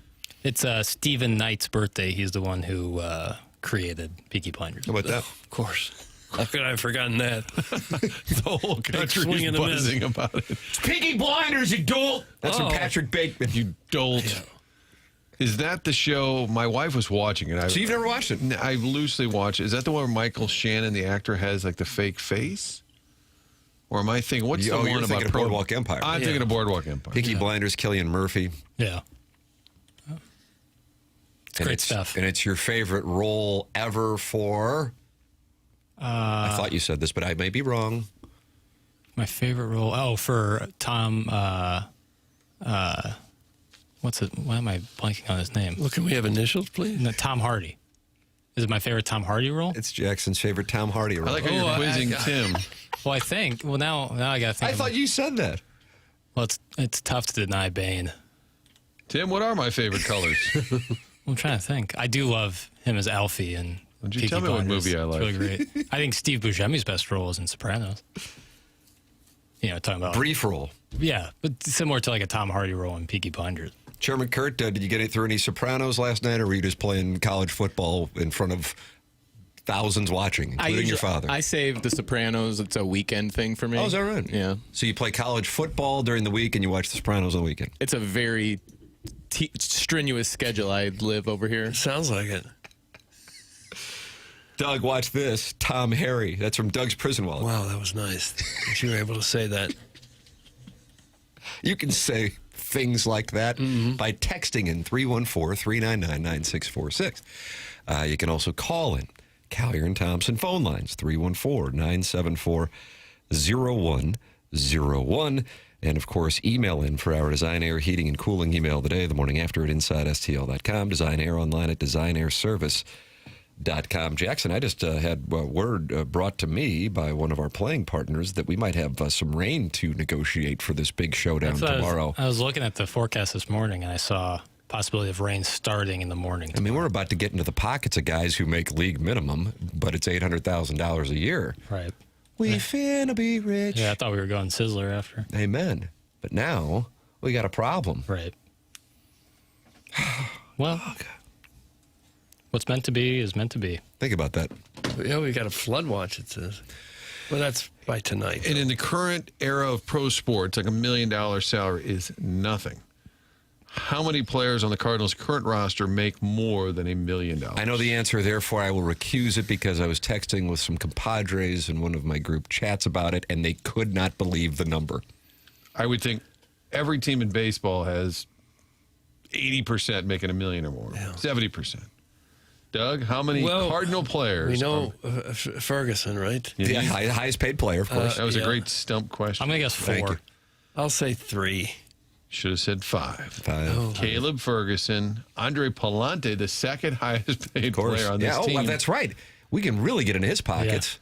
Yeah. Ryan Stanek, Alec Burleson, Matthew Libator. Those are the 5 players in the current roster making more I than forgot about Burley, because I was doing the math in my head. Now, if I'm Justin Brule, I rework my deal, get paid per appearance. Yeah, paid per pitch. Yeah, the Matt Bowman, Kevin Segrist program. Well, Doug, it's an efficient payroll. So you would think that they would have some money to go out and get somebody at the end of this year, right? Who do you want? Some youngish free agent, maybe. Okay. Ooh, tall, dark, and handsome. I don't care what he looks like, really. He can be ugly as a mud fence for all I care. And if I'm McGreevy, I'm looking at these numbers and going, geez, I make about the same as that Luis Gastelum, lose him in the 10th guy. God. Lose him in that's his name, lose him in the 10th. It's kind of loosely. Doug, as always, Design Air sponsors this program and has going back to 2016, and we're grateful for their support. So I was talking forecast. Design Air Heating and Cooling is online at designairservice.com. And today, for the Design Air Heating and Cooling Email of the Day winner, which comes your way in the Polos Plus dossier at 9:45, Guns N' Roses tickets for Sunday night, August 16th at Busch Stadium. Send your emails in the morning after at InsideSTL.com. This program, when NBA teams want to move, we get the mayors of the cities to which they are potentially going to move in studio. When the president talks about NIL and how it could be getting solved, the White House at one of his pressers, we get the U.S. senator who is leading the charge in studio. Right. That's what this show is. We also talk about our producer riding a Sibian. Those things can coexist on this program. Also, when there is a perceived war between a Hall of Fame broadcaster and the Cardinal manager, this program is right in the middle of it. And that is what is going on with Joe Buck, except there is no war between him and Oli Marmol, but people think, some are taking his observation that he would have liked to have seen Mike McGreevy get the experience to try to pitch through 5 innings when the Cardinals had a 6-2 lead over the Yankees 2 nights ago as a shot at Oli Marmol. Joe Buck tweeted last night, as I said on TMA this morning, my take had 0 to do with Oli and was more about where the game is today. I appreciate him. He's been a fantastic manager and made the most of what he's had to work with over the years. I'm old and a get off my lawn guy now. It's all good. Joe was quote tweeting an exchange in which Bernie Miklasz and Tom Ackerman on their Gas House Gang show were asking Oli Marmol about Joe Buck's comments, and Joe elaborated on those comments on TMA. Here is what Oli Marmol had to say. Okay. I appreciate the take. I really do. I've gotten to talk to Joe quite a bit over the years, and I like him a lot, man. And his take is valid. There's a time to let these guys experience it, and there's a time to. There's many different variables to it: health, pitch count, stress innings. Are they on a 5-day sick? All of it. How we know we're not going to be able to push the guys into a 6-day with Quinn, knowing that we're getting Ferguson. There's a lot of different things that go into it that allow us to make that decision. So his take in a vacuum is 100% correct. That's why I got no issues with it. There you go. Oli Marmol responding to Joe Buck. Yeah. And what he tweeted and said here on TMA. And Joe then quote tweeted that audio from Bernie Miklasz and Tom Ackerman on the Gas House Gang with Oli Marmol yesterday and said, as I said on TMA this morning, my take had 0 to do with Oli and was more about where the game is today. I appreciate him. He's been a fantastic manager and made the most of what he's had to work with over the years. I'm old and a get off my lawn guy now. It's all good. Yeah. Well, one thing I've always appreciated, I think most people do about Oli, is that he'll take any question, any criticism, and deal with it respectfully, and always seems to say the right thing in return to it. He enjoys debating, and he welcomes the questions. And I couldn't respect that anymore. You know, Martin, you're down there on a regular basis. I'm not. But it seems to me you've developed a rapport and there is a mutual respect, and you don't have to live in fear of asking a question on the record or off the record with him. And he certainly didn't take Joe's observation personally either. That's how I assess it. What is your read? Yeah, and I would say managers often get ticked off at a question. The skipper did it a lot. And Marmol will give you a terse response if he doesn't like the angle or the theme. But what will happen after that, or at least for me, I'll stay around it after the camera's off and say, well, that was a totally legit question. And we've argued a few times we argued a couple of years ago about Jordan Walker and how he was doing in Memphis and whatnot. So, yeah, I think he is open to debate. He's pretty dug in. He's not exactly going to cave. He's pretty strong in his belief of what they're doing. I think he's going to respect Joe Buck's opinion, publicly way more than Bill and Barnhart. No offense to Bill and Barnhart, who took a shot on Twitter. Then he might be a little more pissy about it. Some guys talking about fries. Yep. Yeah, that's when he's But when it's Joe, and I think the question still goes back to, yes, it makes sense. He's a young guy, and he's telling you we're not going to have Quinn for a 6-star. There's a lot of variables, and I think what he's getting at is we're trying to manage his innings, his pitches a little bit, be smart about it. What I would argue, which I think Joe would, give him another hitter. Maybe he gets the first pitch, the guy grounds out. Now he's got 2 out. You just don't know. And I think that's the frustration, is a lot of what's done is forecasting what is going to happen, predicting, well, if he stays in there, clearly he's going to get rocked, because it's based on, and I understand a lot of that is based on the numbers, the percentages, but every once in a while, I think it's okay to get 2 more outs. Maybe you can do that in the next 6-7 pitches. All right, you got 5 innings, you might get a win. I'm in the camp of find out. It wouldn't hurt Michael McGreevy to throw a few more pitches just to see. Being a master of debating doesn't get us into the playoffs, you turnips. Doug, that's from Rusty Pecker, and you were just called a turnip.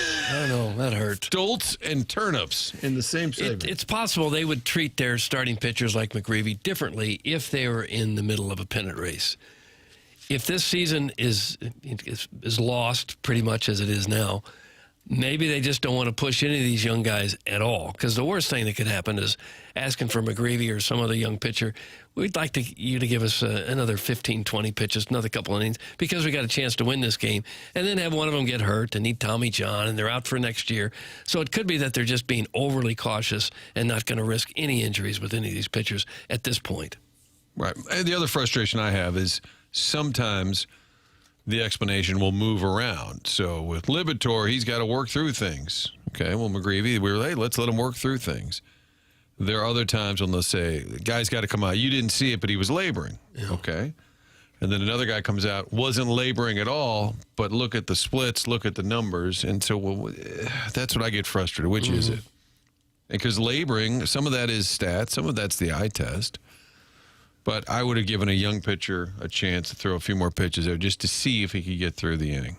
And if he blows up and they lose and he gives up a couple more runs, I assume the bullpen's going to come in and give up a few runs anyways. I'm not mad about that.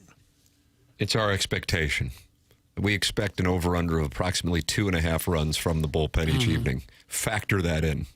And that's another one of Joe's points that has driven me nuts for years. Oh, the bullpen's beat up. We're really thin right now. And then the next game, they just can't wait to take the starter. They just can't wait to take them out. Yeah. I guess maybe they're just going to manage differently over the last 2 months, already thinking about next year or beyond and not going to risk anybody. That's the only thing I could think of that would make any sense, taking a guy out in the fourth inning. And the other time when, remember, McGreevy got pushed back quite a bit. All-Star break, leading All-Star break you're talking about? Yeah, and they skipped a start, pushed him back 10 days, whatever the math was, and we were told we're listening to guys about their bodies. We're listening to what they're telling us. And then we asked McGreevy. He said, no, man, I'm good. They came to me and said, you'll get a little break. We'll let you know when you're pitching again, which is different than him saying, I'm a little sore, I'm a little beat up. I think that was true and is largely true with relievers who get worked a lot on a daily basis. They'll tell the pitching coach or the manager, hey, I'm good today, or I only got about 20 pitches in me because I pitched last night. They usually get a daily read. I think there were some guys who were fried in the bullpen, but that also became part of the narrative with the starters. And then McGreevy more or less said, no, I'm fine. Valid point by Joe Buck. Valid response from Oli. The real solution is somewhere in between. Doug, that comes from Scissor Me Timbers, but the Lone Ranger sidekick doesn't see it that way. As I said in a previous text, the easiest job in professional sports is coaching or managing a team that has no expectations to win. Marmol is not threatened by Joe Buck's comments. There are no repercussions to tactical decisions. It doesn't matter. Losing is acceptable. The coach knows that. Whatever happens is okay. If you listen to Oli's interview last night after a shutout loss, you would have thought they won the game last night. That's from the Lone Ranger's sidekick. Huh. Is this the interview that Chip Carey does with him in the manager's office? That would have to be the only one, because there's no other postgame other than Chip with Oli. And to be fair, Chip is the play-by-play guy. He's not exactly going to pepper him on key decisions. And we've talked a lot about it. That's part of the disappointment I have with the disintegration of the Bally's Midwest FanDuel postgame show, where you used to get a lot more I agree player with you, reaction, and I'm not there doing it, so I can't complain. That's why I saluted Derek Gould being there the day of the deadline. It was great. He actually witnessed Lars Nootbaar getting pulled out of the batting cage, getting told that he was getting traded. So boots on the ground still matter. I'm excited to see what the Blues do with the same opportunity, because the model is the same where the league is producing the game. That basically means they're going to hire the cameras. They're going to do all the logistics. But then what you do with that is up to you. And the Cardinals have, to me, clearly chosen to do a shorter pregame, shorter postgame. They put Danny Wexelman in a tough spot because she's got a host on the road. Mm-hmm. And then, you're not getting post-game interviews, because that's why Chip's had to. I'm sure he doesn't really want to go running down there to grab the manager. I think you can probably afford one more person to make that. I mean, I think it's Major League Baseball.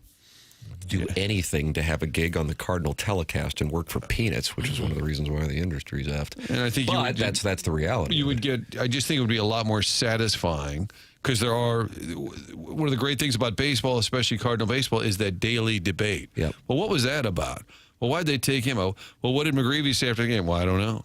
Well, how come he didn't bunt in that situation? Well, let's go ask Burlow. Oh, we didn't. There's nobody there. I think it's missing for your fan base. Could not agree with you more on that. I feel really strongly about that, and I realize that we've all done this a long time, and oftentimes when media is talking about media, that irritates the fan base. This isn't like, hell, Doug and I aren't down there. Martin, you do go down there, but my point is, for access and for information, somehow in 2026, when theoretically it would be much easier than ever before to provide it, the Cardinal telecast has taken a step back. Now, I think the production's outstanding. It's not a criticism of the production. I'm just talking about a post-game show where I do think there is a real interest in explanations for some of these questions that people are presenting. And you also happen to have a manager who actually enjoys giving his reasoning, which adds to it. And you also have a young team where the teams that, at least when Doug and I were down there quite a bit, you had a lot of superstars, and they set the tone for media access, not just for themselves, but also kind of like, hey, when it was the McGuire and Pools years, it isn't necessarily the thing that we want for you to be super media friendly, because that's not something that we really care for. These guys, they gave Jordan Walker a cake. The Cardinal staff, I don't know if you saw this on the Cardinal social media, and he was like so excited and grateful. In 5 years, he might be like, I'm not doing some walking into the Cardinal staff and getting a cake. That's not where the organization is with the roster. They're young and they're comfortable talking. They're accessible. I think it's a great opportunity. That's why I always keep going back to, I think it's a great opportunity. But I also think it's a miss for the fan base not to have that. And Martin, you said Anook is coming in studio? Yeah, he said either this week or next. We started with the whole Navy caps on the road, but also the idea that they would do a poll, kind of getting the pulse of the people, which was fascinating. But yeah, he's going to come in either this week or next in the studio, and we can ask him about that too, because my understanding is MLB's production is kind of dictating some of these terms, but the Cardinals, I'm sure, in my opinion, have the ability to say, hey, we wouldn't mind going a half hour. We wouldn't mind having an extra person on the road. We wouldn't mind doing more with that time slot. So to be fair, we'll ask him why it is scaled back to the degree that it is. Because I think McGreevy the other night, that would have a perfect example. You'd love to hear from him in the locker room, and you get the scrum interview where maybe Derek Gould says, so what's that conversation in the fifth? You're out there. I'm assuming you want to stay out there. Did they tell you ahead of time what your pitch count was? The questions that we were asking McGreevy on the toilet the next day could have been on TV Monday night. He was on the bathtub. He was in the bathtub? He said he was leaning against the bathtub. He did? Oh, did he draw himself a bubble bath? He wasn't in the bathtub. And all these bubbles. Do you know what that's from? Beverly D'Angelo. I don't know. European Vacation. I thought he said he was leaning against the side of the bathtub. So vivid. I think you're right. Doug, when was the last time you took a bath? Great question. A bath? Boy, it's been a while. See, that could happen on the Cardinal post-game show. Good question. It's been a few years. I'm a shower guy. Yeah, I agree. Martin Snorting Ants doesn't like your approach. Okay. This is like the 100th time y'all are complaining about no post-game. That's from Snorting Ants. Oh, gosh. And then Scott, and is it Scott 8671? And then he typed a bunch of capital Z's. Doug, that's Scott 867. I may block him for that. Well, I'd like to address, if I could address Snorting Ants directly, I would say, yes, we have talked about this before, and it's particularly relevant right now with the topic that was largely debated Monday night. It would have been nice to hear some of the immediate reaction to it. What else? Almost everything we talk about, we have talked about before. I think this is the first time Jackson acknowledged he sits on a Sibian while pressing buttons. Do you know that there's only roughly 4% of Americans take baths over showers? How about that? Is that the first time this show's ever said that? And that's probably little kids. I think that's a nice read. No, I think these are adults. I looked up adults. Okay. Biggest waste of water, kids' baths. They just run the water for like 30 minutes and they're in and out of there in 30 seconds. Would you trust somebody if they're like, no, I only take baths? Feels like Sir John Gielgud would tell you that. It's just odd. Doug, watch this. And all these bubbles. What do you think about that? It's very cute. I barely fit in the tub. Is that right? You bulking up, come bro? on, you're not that big. Not fat. Length. Yeah. You ever do it? You get your feet up on the top of it. It's no good. Everyone I take a bath with gets a hint of a Han bomb and a valet man's khakis from my loofah. That's from the self-made stay-at-home Ladue mom. Now, there's something else we've talked about before. Her sleeping with a variety of people in the central corridor? And valets? And loofahs. Yeah. And Han bombs. Mm-hmm. Oh, boy, we're having a good baseball discussion. Now we're talking about baths. I was told at one point that City SC wanted to do a YouTube pre- and post-game show, but Apple said no. That's from the Hunchback of Vaughn Castle. Martin, have you heard that before? I have not heard that. That's worth vetting. Yeah. That's like a polling question. Let's see.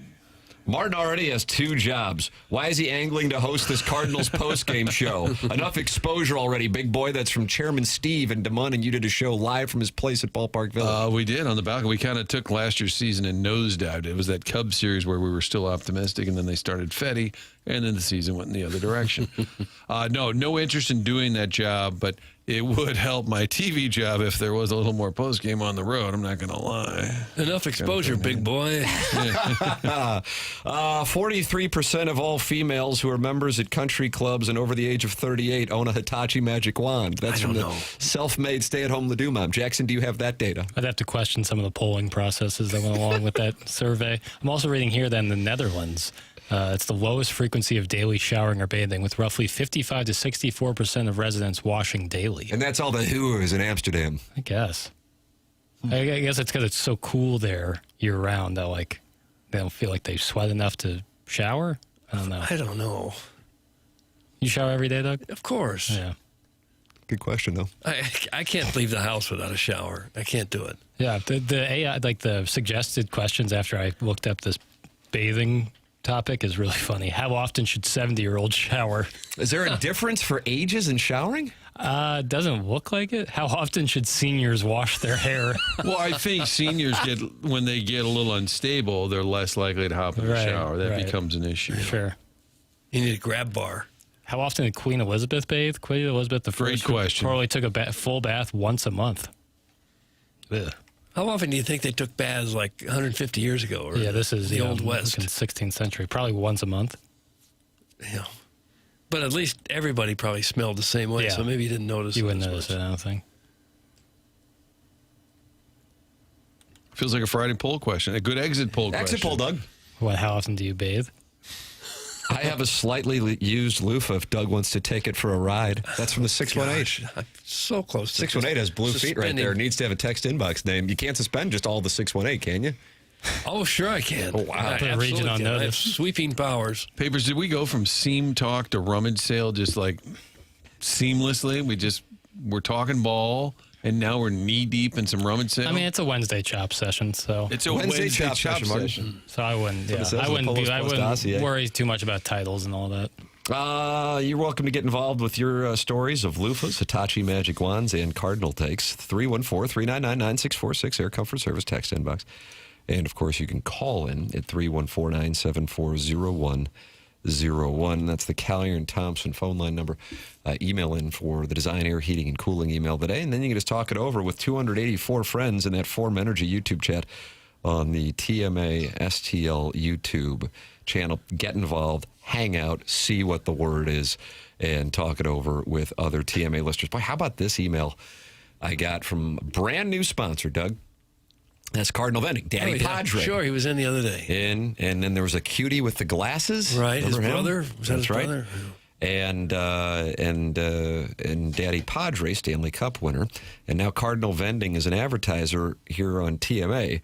Their father, his name is Scott, with Cardinal Vending, sent me this email last night. He said, "Hey Tim, I wanted to give you a quick testimonial. In the 48 hours of partnering with TMA, we have already received 4 quality leads that look like they're going to lead to new business, and several specifically mentioned TMA in their messages. That doesn't include the dozens of texts and comments on social media. This shows the force of TMA and its loyal listeners. We look forward to what is ahead. Even if a decision maker at a business isn't a listener, there is a chance a TMA follower will tell their leadership to call Cardinal Vending. Thank you." That's from Scott Stewart, the father of Daddy Padre and the owner of Cardinal Vending, new sponsor here on TMA. So tip of the cap, as always, to the audience for supporting the sponsors. That's why the show exists. It's really the only metric that matters, and we are grateful for it. Now that I am aware of Cardinal Vending, I would say I don't know why you wouldn't have them in your place of business, in your office. It's a family-owned and operated business that is local, proudly serving the St. Louis area, going back to 1987. If your office break room could use an upgrade, Cardinal Vending can help. It's no longer just traditional vending machines. Cardinal Vending offers full-service vending, modern self-checkout micro markets, AI smart coolers, and premium office coffee service. They can convert your existing break room into a modern micro market at no cost to your company. Today's workplace break room is more than just chips and candy. Cardinal Vending offers fresh salads, wraps, sandwiches, fresh fruit, protein snacks, healthier options, plus all your favorite beverages and snacks. They handle everything for you, from installation and setup to stocking, maintenance, and ongoing service. So if you are interested in having Cardinal Vending take care of your office and your break room, go to cardinalvending.net. Let them know you're a TMA listener when you call 636-343-8866. It's cardinalvending.net, 636-343-8866. Very rarely do Stanley Cup winners give out their phone numbers. But here's a case of one doing that, Doug, and that to me shows that Daddy Padre is a man of the people. Yeah, he may be a man of the people. He was no goaltender, that's for sure. I saw him play. He runs a fantastic vending business, but the practice goalkeeping, iffy. Robert Thomas acknowledged he was their e-bug. Yeah, and they used to just beat him like a government mule. But he was out there at practice. He gave him his time for practice when they needed an extra tackling His name's not dummy. on the chalice. His name's on the chalice. It isn't. Cardinalvending.net. If you want to get involved with TMA or After the Morning After, email me at tmckernan@InsideSTL.com, TMCKERNAN at InsideSTL.com. You can email in for our Design, Air, Heating, and Cooling email today, the morning after, at InsideSTL.com, and win Guns N' Roses tickets and participate in the program in a wide variety of ways by calling in, texting, and or talking it over in the Form Energy YouTube chat. It's 8:35 in St. Louis. We're in the Fisher Window and Door Store 8 o'clock hour on the Morning After, 101 ESPN and the TMA STL YouTube channel.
Here's Neo.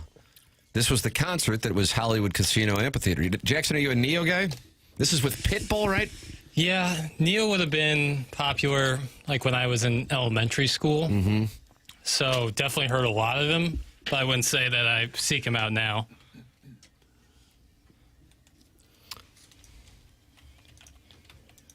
This was a big hit, wasn't it? Yeah, 2012, I think. Well. Man, Pitbull's about to cut loose.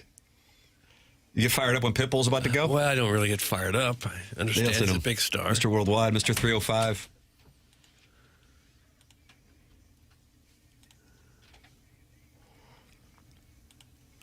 Was Pitbull there last night? If that was the case, Ken Strode would have been there. He's a big Pitbull guy, Martin, huge of course. Pitbull guy. Maybe just been Ben Boyd subbing in.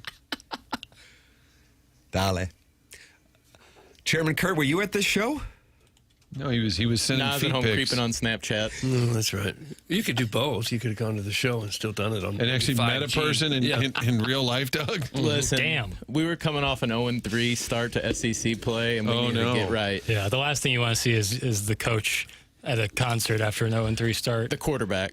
Right. Yeah, even worse. Hold on, Kurt. You made up a university, TMA University, and then you made up a football team, and you made yourself the quarterback? Where else would I have played? Okay. I left guard. But good for you. Damn. According to who? Arch said that to you? No. No, he didn't. Nope. Got to dig in.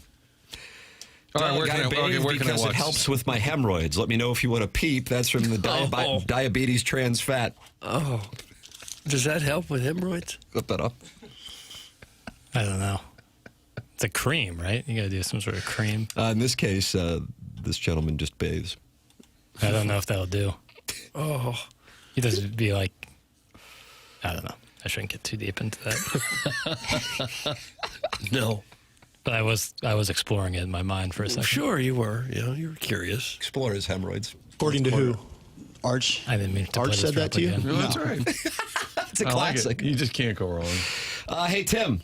The Time Brothers are renting a bus for the Texas-Missouri game, and we're saving 2 spots for you and Jackie. Just you two and 10 of the whitest guys you've ever met. Bring your Hey Dudes in Mizzou-branded polos. That's from Ed Time. He's the brother of Steven, and they've formed an LLC called the Time Brothers. Jackson, are you interested in heading on down to the game with guys wearing Hey Dudes? I wouldn't be opposed. Wow. That'd be the day after Mizzou and SLU That's right. play Hoop Rock. Your social media could be active that morning. Yeah, it's just that's going to be I'll be emotionally leveraged that Quick weekend. turnaround. Yep. But yes, I'd love to go to that game. I really want to go when Mizzou plays Texas in Austin. I went down there in 2008. Any of you guys go to that game? No. Missouri was a top 5 team, but they were coming off a surprising Saturday night loss to Oklahoma State. And my God, they got skull thrusted by the Longhorns. I think that was Colt McCoy. Yeah, I remember that. Jordan Shipley. Cats and dogs. That Kind was of a brutal. Mizzou tradition. Get people excited. And Oh, how dare you. Have fun on Tiger Board today. Yeah, you and Shaka. Nope. Shaka Khan's on there? Shaka Smart. Shaka Khan worked with Steve Winwood, though, in Higher Love, right? I think What's so. your favorite Steve Winwood jam, Doug? Oh, boy. His big hit. Arc of a Diver. I mean, I would probably go with the most popular ones from the 1980s, but that's probably not fair, Martin, because I'm not aware of his handiwork with Traffic and perhaps some of his earlier hits. So it would be cliche to say Higher Love and Valerie, but then Valerie had that classic EDM remix, right, Jackson? Did it? I don't know much about that. Oh, very famous music video. How Do You Do, J.D. Drew. Arc of a Diver is a little slow for this show, but that would be my choice. Traffic had that song with the really long title. What was it? High Heeled Girls in Red Boots or something? It was a really weird title. Doug, High Heeled Girls in Red Boots. I'm going to Can you do both? Can you go over and ask AD what the answer is? Doug, they're not happy in Pittsburgh. The Pirates post-game show. What do we have going on here, Papers? Yeah, so this was from over the weekend. This was leading up to the deadline. Like a post-game show, taking calls. And someone called in. We had Mike McGreevy call in from a bathroom yesterday. This person called in from a different place. these 13 games were probably some of the most important. But, Steve, what a 13 familiar games. place. What a familiar place. What a comfortable chair in which we sit. Exactly. You know, What can I get started for you? over the last decade. Hold on 1 second, Dan. Give me What was that? Are you in the drive-thru? Classics and that. Yeah, I am. I'm sorry. I apologize. I'm trying to get my. Trying to get my son thing. But Dan, where we are. Where are you at? Hold on a sec. Give me a second. Where are you at? Are you stress eating right now? No, I'm trying to get it for my son. I'm just trying to get it for him. Where are you? Wendy's at Latrobe. Wendy's. What are you getting? Two big bacon classics. Can you order me a therapy Frosty? I don't know if they have that, dude, but I'm telling you. Well, no, it's just for eat it on my behalf. You need something. You need something to soothe the pain. Find comfort in food. Stress eat, if you would, for me, please. Oh, I didn't care for the edit on the way out. But focus on the order at the Wendy's. The story itself was okay. So defeated to have to tell them what he's ordering. And he was getting his son too big. Yeah. It doesn't really help Growing boy. Doesn't help the stereotype of the demographic of who people call into radio shows. Is that really when you call in when you're in line? That's the drive-through line. Let me call the station right now. Unless it's a situation where like you've been on hold for 35 minutes and now you're taking your son to Wendy's, and they just happen to go to your call right when you get to the window. Oh, damn it. Doug, we'll go to your emails for the Design Air Heating and Cooling email today, coming up at 9:45 and giving away Guns N' Roses tickets. You want those Guns N' Roses tickets? Email the morning after at InsideSTL.com. Can you tell us about Design Air? Well, Design Air is where you're going to go if you should ever have any problem with your HVAC system, even if you don't have a problem, if you just want regular maintenance. You know, in 1904, the Design Air founder, Frank Fisher, started the family's company with this motto: do a good job at a fair price and treat people right. Those simple words, and they try to live up to those every day. At Design Air, they realize that you are the most important aspect of the service business. They illustrate what they care about with their customers in every facet of the company. Whether you need an emergency AC repair, you want to take advantage of their planned maintenance agreements, or want a new high-efficiency furnace or air conditioner installation, they will get you the same great service from Design Air that they always had. That's their commitment to you. And if you're ever not 100% satisfied with the customer service, give Design Air a call, and they will make it right. A-plus rating from the Better Business Bureau, multiple Angie's List Super Service Awards, and perhaps most importantly, home with a handsome repairman. Don't forget about Brad with his huge sex appeal. That's Design Air. Visit DesignAirService.com. Schedule your service today. Design Air, comfort you can count on since 1904. Design Air brings the heat. There you go. Doug, you're right. Eric Prid's Call on Me sampled Steve Winwood. Banger. The video will get juice to your loins if you're a boring hetero. That's from Shrimply Pibbles, who I thought was married to a woman because he sends in pictures of her to the Air Comfort Service text inbox, but now he labels us as boring heteros. Yeah, guilty as charged. The traffic song I was looking for, Tim, the low spark of high-heeled boys. The low spark. My mom texted me that to tell you that. The low spark of high-heeled boys. Yeah. So I was somewhere in the ballpark. The low spark, Doug, of high-heeled boys. Okay. We can go see Not Steve. sure I've heard that. We can go see Steve Winwood on September 3rd. No. Yeah. He would be in Chicago. You're not coming here, though. It doesn't seem like it. I like this, Jackson. Hey, oh, really? Steve, when's he coming? Well, he's in Chicago. Another town. 4 hours. Hey, we can go see anybody, the Rolling really. Stones. Oh, yeah. They're going to be in Detroit. Oh, well, we could. Yeah. Thanks. No lies detected. Guys, I would love to call in, but I'm currently getting my large adult son's 16 breakfast sliders at White Castle. Sorry, that's from Nordique, a hockey element. Yeah. Breakfast castles. What's the difference in a breakfast castle and a regular White Castle? I imagine there's an egg involved in the breakfast castle. White Castle's really diversified from what was a simple menu that only had your standard single White Castle and your double, Doug, maybe some chicken rings and some fries, and your soft drinks, and of course the famous coffee. And now, I mean, it's all over the map. They've really diversified. Oh, they have fish? They have fish, yeah. Oh, it's just where you want to get your seafood. Here's White Castle. Do they cut little holes out of the middle of the fish? I imagine. I get some sliders, and I like the chicken rings. Even though they taste like the cafeteria chicken rings, I would get in elementary school at Old Bonham. Is it like an onion ring? No, it's like a chicken patty, but it looks like a little ring. It's like a chicken nugget in a different shape. Okay. And I like them a lot. And I still do, for being honest. Probably not a whole lot of chicken involved in a chicken nugget. I doubt it.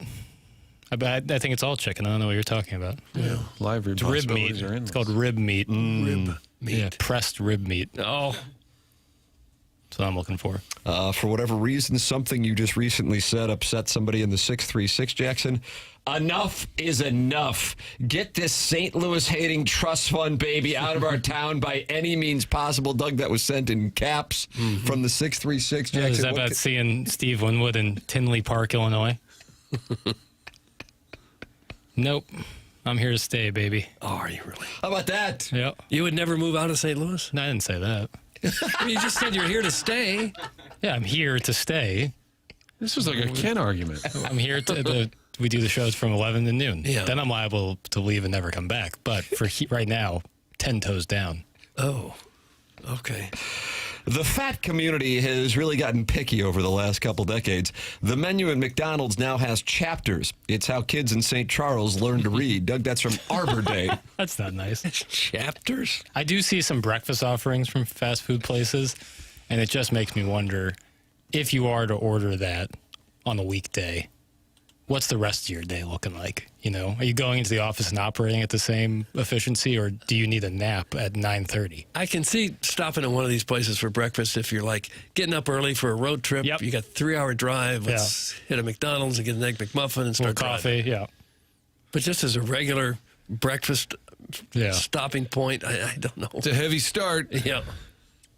It's a good way to start your day. A little foundation, a little base. I don't know. I do like a weekend big breakfast. Is that right? Like going at out, a Sunsby? Yeah, like going out to a diner or restaurant and having a big. But then you don't have lunch. You know, you don't need to get until dinner. Well, you're a brunch guy at the country club. Yeah, you know, 9:30, 10 o'clock. Like at 11 a.m. Chris's pancakes, and you just load up. Mimosa? I don't really do the breakfast booze. It's never really been my thing. I don't mind like day drinking, but like I'm not into Bloody Marys, mimosas. I'm kind of out on too. You know how much like mimosa you'd have to drink to catch a buzz? Doug? I don't. Your kidneys would be drowning in orange juice. Oh, really? Think about it. Pulp up to your esophagus. Keep thinking about it. Hey, Tim. You're the GOAT when it comes to your broadcasting, sports takes, and the incredible world wisdom. It's a shame that you have to carry the other losers on the squad.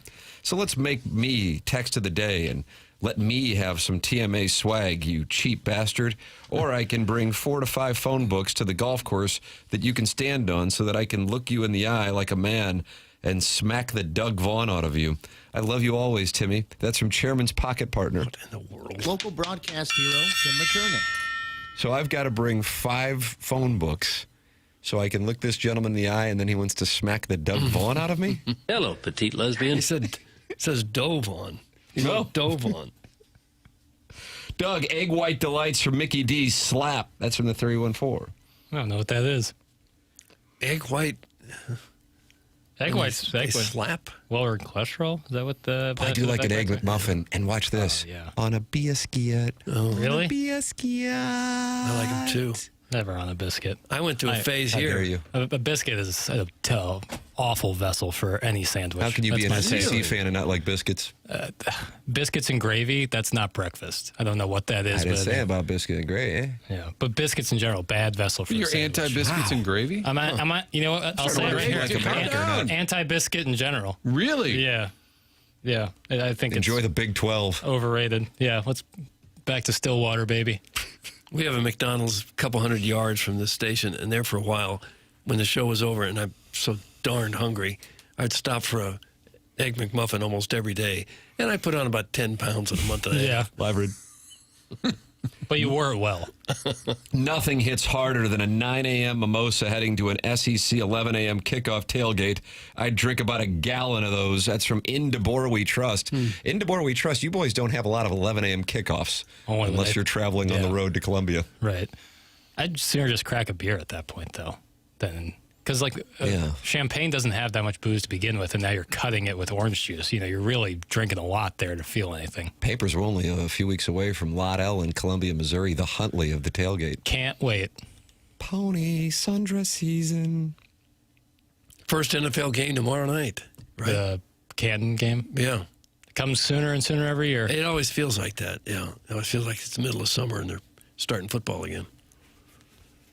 And I guess in some ways it is. The only people who don't like biscuits are socialists and Mao Zedong. That's from the Warson Woods Wacko. The shoe fits. Yeah, biscuits But you're on angry their about biscuits on their own is okay, but like a little with butter, a little honey. That's okay, but like as a sandwich, like as a You got some melted egg and cheese and vehicle bacon in there. No, Why not? There's so many better options. Somebody's coming at Arbor Day now. That's day. You don't. Let me tell you something. You're just starting to listen to this show. You don't want to come at Arbor Day, and you don't want to come at Buck Swope. But if you do, I mean, if you take them down, right, or Los Ween. Now you're topping everybody in the prison. Don't come at Los Ween. Don't come at him. Yeah, I agree with you. Poor Arbor Day. The classic story of the South County fat who's projecting because he cannot afford to escape his squalor and move out to God's country. That's from the overbearing sports dad, who I gather is not happy when Arbor Day said that St. Charles children learn to read by the chapters of the McDonald's menu in the drive-thru. Again, I'm enjoying the show. Oh, thank you, base burglar. Lou. Yep. Hey, Jackson, you're a moron. Champagne typically has an alcohol content of 12% to 12.5%.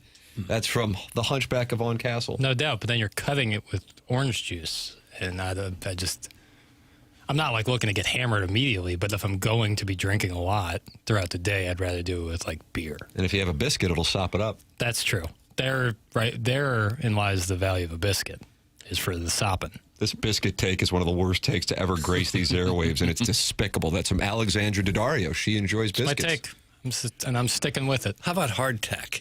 Do you eat a lot of that? Yeah, I eat a lot of hardtack and corn pone. Arbor Day has issued a statement in response to the overbearing sports dad. Guys, I sent a text that included obesity, St. Charles residency, and literacy. I knew what I was getting into. Enjoy your 3-car garage and beige siding. That's from Arbor Day. Oh, that sounds kind of nice. 3-car garage? That's about half of St. Louis, isn't it? 3-car garage? Well, there's a lot half of those. St. Louis has 3-car garages? Well, maybe not the beige siding part. Okay. You pay extra for that 3-car garage. 21 Savage had a 12-car garage, but he only had 6 cars. Yeah, what was that about? It's confusing. Maybe. I guess he had some simulators out there? I think he was planning for the future. Oh, nice. Is this a sports show or not? Okay, leave us alone. That's from Jackson's Nightlight. The lines are blurred, to be frank with you. I have a nightlight? I don't sleep with a nightlight. You would have changed that name at some point. I probably gave it to somebody. Does the afternoon crew, do they ever change names for people? No, my cross to bear. Okay. At least I don't think they Tanner? do. I don't think they do. I can't speak with So certainty somebody on could, shows that are on after this show. Maybe. You know, I'll text Marshy. They could get a text that says, please change my name. I will text Marsh right now. Okay. Any excuse to send Marsh a text. Yeah, and I'll send a picture of my This is feet. like Chairman Kurt and the foot thing. Yeah, that's exactly Hey, right. fella. Hey, heard the show yesterday. Loved your take. Hey, big dog. Nice. Hey, big dog. Hey, what's trending? Maybe that was your best ever. Brown and Croupen's the best ever because they're the presenting sponsor of this program. They're online at getbce.com. That's Brown and Croupen, 314-222-2222, or online at getbc.com.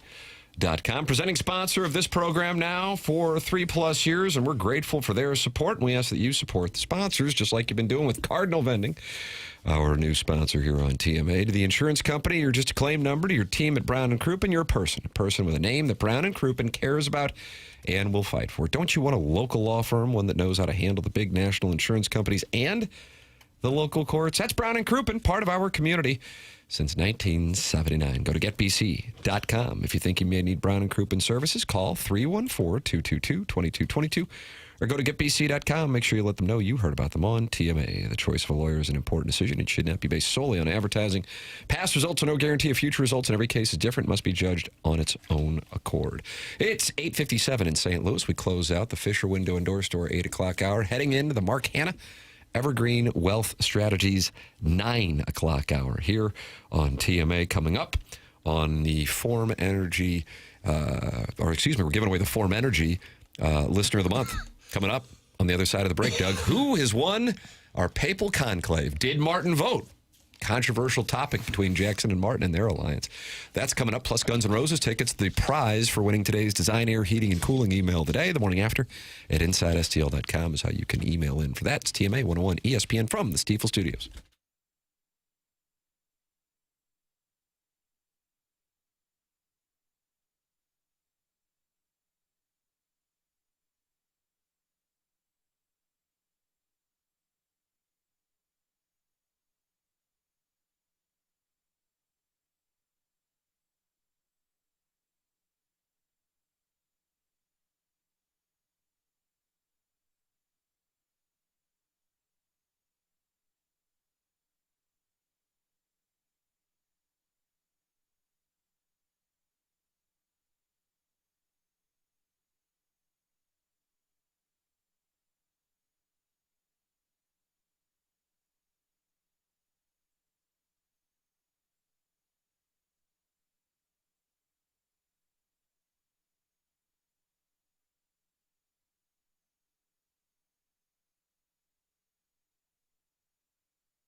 Doug, you hear Shaka Khan? I hear him. I don't really hear her. She's in there now, dancing around. Okay. A lot of women wearing nylons, right, in this video? Is that right? Like a bunch of nylons? I don't know. I don't remember. Harry Hogg in the Form Energy YouTube chat just announced Zaxby's is coming. Seriously? Oh, that's good news. Harry Hogg says so. Mandrake says Zaxby's is coming, tra-la, tra-la. Doug, what about the Cardinals? Are they coming, tra-la, tra-la? Not so much, but right They've there won in the 2 or wild 3, card. bro. Right in the wild card. Hello, Daddy like he. Plante on the mound tonight and on the golf course with Jackson Burkett tomorrow. Hope he's not distracted tonight thinking about tomorrow. Papers gave us that forecast that just, I'm concerned here now. Yeah, I thought it was kind of rainy tomorrow. I think it's supposed to rain a little tonight and then more so tomorrow morning. But obviously these things are fluid. Yeah, it looks like rain like in the overnight hours until maybe 10, 11 in the morning. When the Ken vehicle's done, you're clear. Mm-hmm. Yeah. Literally. Yeah. Yeah, and it's just soften up the greens. Yeah, and that'll allow you to play target golf, and that benefits your high trajectory because you can just fire at the pin as opposed to the firm greens where you have to run it up there with a lower shot. That's right. And I'm also reading here that Zaxby's has agreed to 7 new restaurants split between the St. Louis and Columbia, Missouri markets. Wow. So one in Huntley, one in Ladue, one in Frontenac. Where will the others be? I guess the rest in Columbia. Yep, there you go. I'm looking to see if they have biscuits. Yeah, Papers. I don't think they do. Isn't that kind of like Cane's? Big Daddy Kane, smooth operator, pimpin' ain't easy, and of course I get Raisin the job Cane's. done. No, because Raising Cane's is just chicken tenders. Zaxby's No does- Sandbows? No, they do, but it's just the chicken tenders on bread. Aren't they all? Yeah, but it's not like, I don't know. It looks, they've got a few more options than They Cane's. got chicken wings, yeah. Zaxby's also introduced giant biscuits at select locations. Giant one's as of June this year. Wow. We're coming for you. What's the size of a giant biscuit? Like a hamburger bun? Let's just take in 4,000 calories in one quick stop. Boy, I went to that Culver's last night, Doug, and I Right gotta there on tell Big you, Bend. Yep, they fattened me up for the slaughters. What they did, yeah. It's good eating, let me tell you something. I'm a little boy pig today, and I want everybody to know it. Yep, So little boy pig. Butterburger? You better believe it, Jack. Because you got a cheeseburger, Doug, that's not not enough. terribly healthy, but let's put a little butter on there. It helps. Oh, you're the boy pig. Yep. And you have fries with that? Yeah, wash it down. Crinkle cuts. Yeah, crinkles. That's right. It's good. Three That's or four good eating. sodas while you were there? Go back to refill? No, I don't do that. I don't do that. Somehow I'm off the soda thing. I don't know why. I don't know. Only at the movie theater for me. Is that right? Yeah, when I go see a picture, I like to have a Coca-Cola. A moving picture? Yeah, talkie. Zaxby's is better than Cane's. That's from the 314. I concur. What have you been to this Zaxby's? When? There was 2 in Columbia when I was there. And so they've gotten rid of those, but now they're making a glorious return? Yeah, 4 or 5 kind of situation. Yeah, Jordan, we're in the 4 or 5. Yeah, so I'm excited.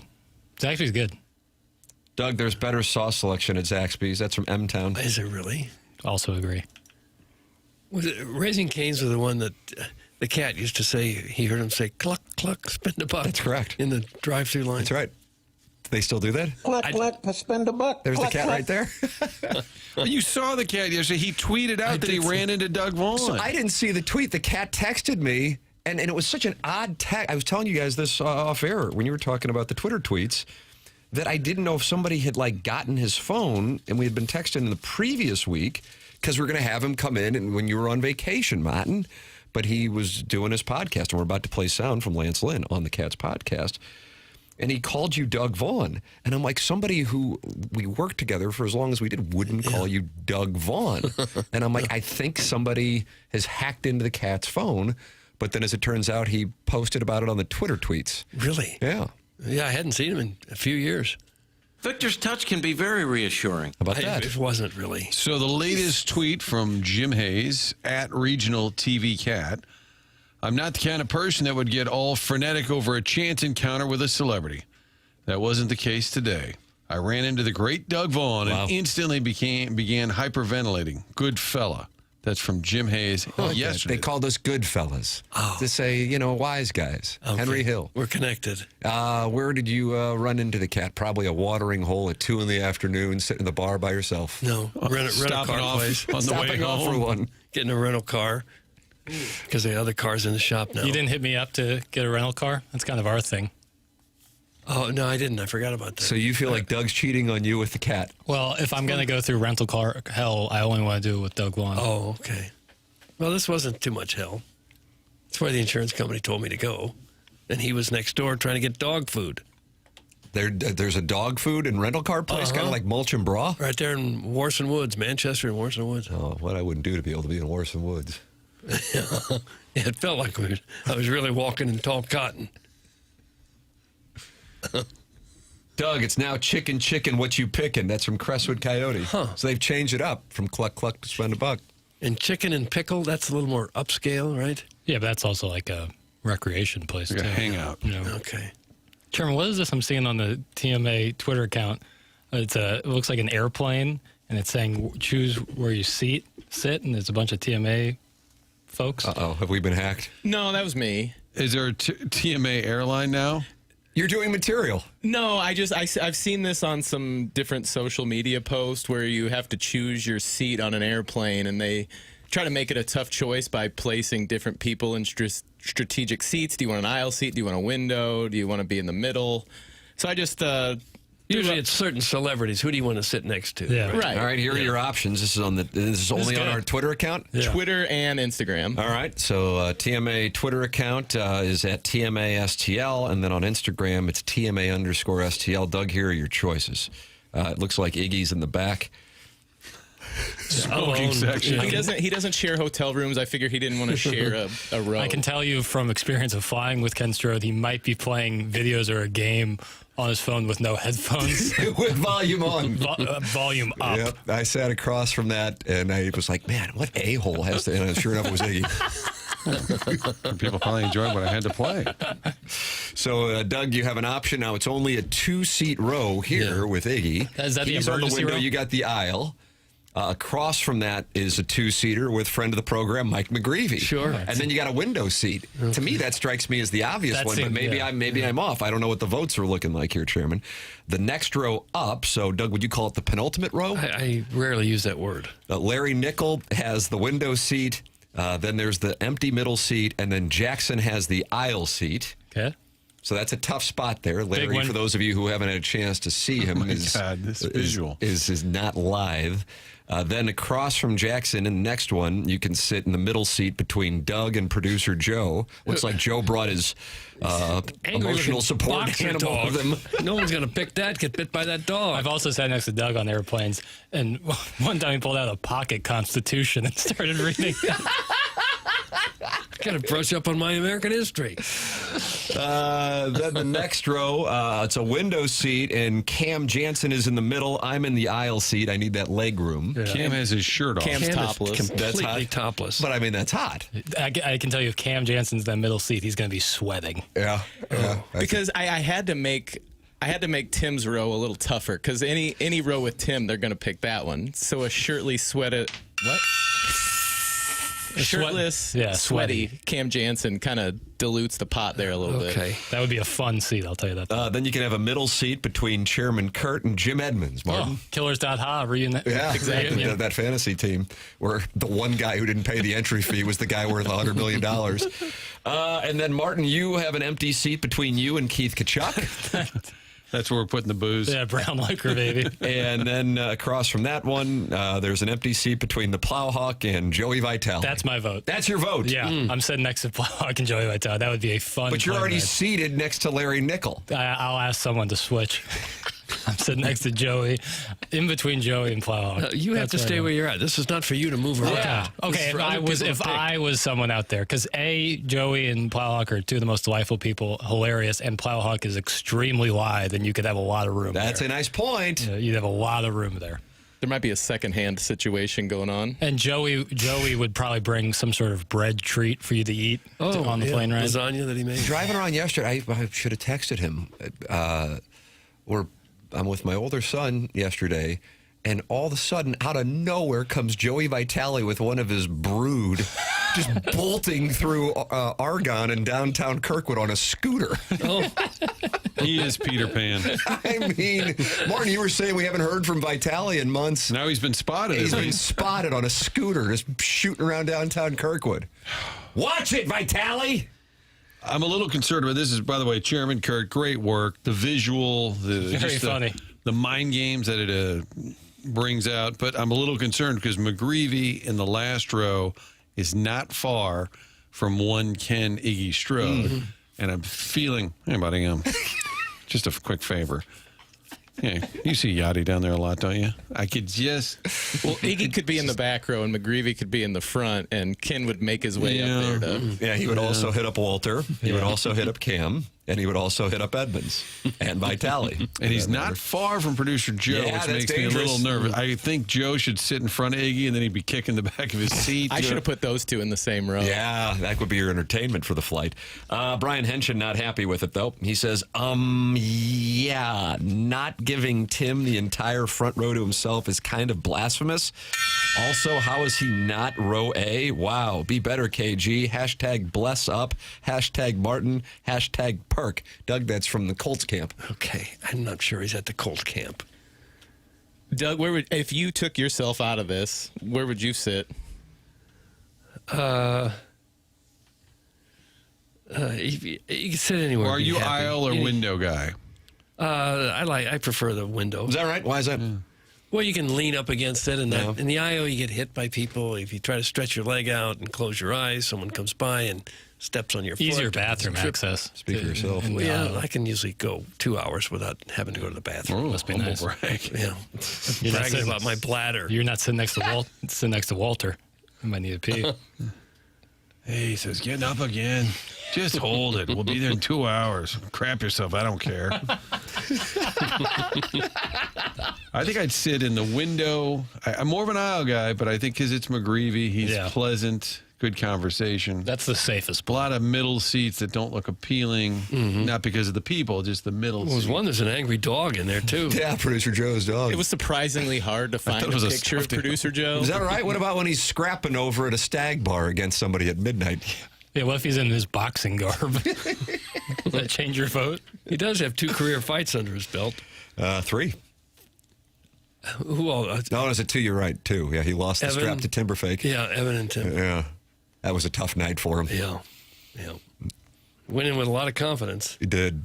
Yeah, and if Timberfake beats you in front of a packed house at wherever the hell that was, PT's. And Doug, you had to get through a stalled-out train and climbed over it in order to get into the venue? Yeah, I sure did. The best part of that night was a mile away. The undercard with the instant lesbian on it. Yeah, that was the name of one of the fighters, Instant Lesbian. Is that name taken? Who wants that name in the text inbox? Now, Larry looks a little shoved into his seat. That middle spot could be a little uncomfortable. Although Papers is lean and mean on the aisle. I wouldn't take my row personally. No offense to Larry. I love Larry, but... No offense to yourself. Yeah. Guys, I'm torn, but my wife said she would sit next to Tim and Cam and take them both back to the lavatory. Doug, that's from the recovering alcoholic from Belleville. And don't say lavatory. But that's what it usually says when the sign. I know, but no one says that anymore, do they? Isn't it like recovering alcoholic? 100-year-old word that people don't use anymore? Everything goes on TMA Airlines. And the seat next it's like to Soul Plane. The seat next to Ken, the great thing about it's not a middle seat. You might smell like a carton of smokes, but it's a nice aisle seat towards the back. The picture they're using of me looks like I'm about to ask the flight attendant, could I get a copy of the U.S. Constitution, please? It was very cute, too. It's just this little pocket Constitution. Doug was just reading it. This was a cute little... It was endearing to me. This was a cute little thought experiment, though, wasn't it, Doug? Yes. Yeah. How are the results so far, Chairman, with your thought experiment? Well, I didn't put it in poll. Raymond says H is such an easy choice. That's the Plowhawk Joey Vitale aisle or row. It's actually significantly, like, the answers are all over the place. H, according to Jimmy Blues STL, says H would be the worst possible scenario. Wrong. Nikki Visconti responded, and he said easy, H. Jackson, a lot of votes for H. You won't need a book. You won't need headphones. You won't need any sort of entertainment. The entertainment is sitting on your left and your right. Yeah. But what if you're like Neil Page and Planes, Trains, and Automobiles, and you want a quiet flight? I would go with B. I would go next to McGreevy. Yeah. Because he would, if you wanted to talk, he'd talk, but I don't think he would, hammer you with conversation. Yeah, somebody said short flight, E or H, long flight, B. Yeah, I think that's the right play. For the record, E or H is really a theater of the mind. is Cam and topless Cam Jansen and myself. And then H is the row with Joey Vitale and the Plowhawk. And what was the other one, Chairman? For a long flight, B next to McGreevy. Yeah. No. And if you're having trouble following along, you should go follow at TMA_STL on Instagram. No. And you can see what we're talking about here. There you go. It's on the Follow Twitter along. tweets at TMA STL. Am I in a collaborating mode? I did offer the collab. All right, I'll go on, accept the collab IG. mode. New picture from Ella Reese, by the way, for those who follow. And Hiking? Jackson does. Hiking? No. Ooh. She's also doing, I guess you're going to have to send her a foot emoji, Chairman. I like her spine tattoo. Doug? Oh, for heaven's sakes. She's got a tattoo all up and down her spine? Yeah, just all the way down. That's tragic. Why you made a stretching sound, but yet you weren't stretching right there. I noticed that. I was kind of arching so that I could run my fingers down my spine. Cut Okay. that off. Email in. You can win Guns N' Roses tickets. Do you like spine tattoos? On Ella Reese the morning after at InsideSTL.com. That's how you can get involved on the presentation. Martin, do you know anything about that Design Air Heating and Cooling? I do. It was almost a year ago. We knew we needed to replace an HVAC unit. Talked to the folks at Design Air. Great meeting just to kind of explain all the options. And the team comes out, installation, everything done professionally. And then when they're done, there's a lot of technology and stuff that guys like me and Doug just don't understand. They explain it all to you. Just a great operation from start to finish. Then the product itself, absolutely no issues. Makes a huge difference. Even the air quality in the house is all better. Thanks to Design Air and their great product, as well as the great team that Seth has assembled over the years. The employees all enjoy working there. There's a difference when it's Design Air coming out to your house. You can feel the difference when they're there getting the work done.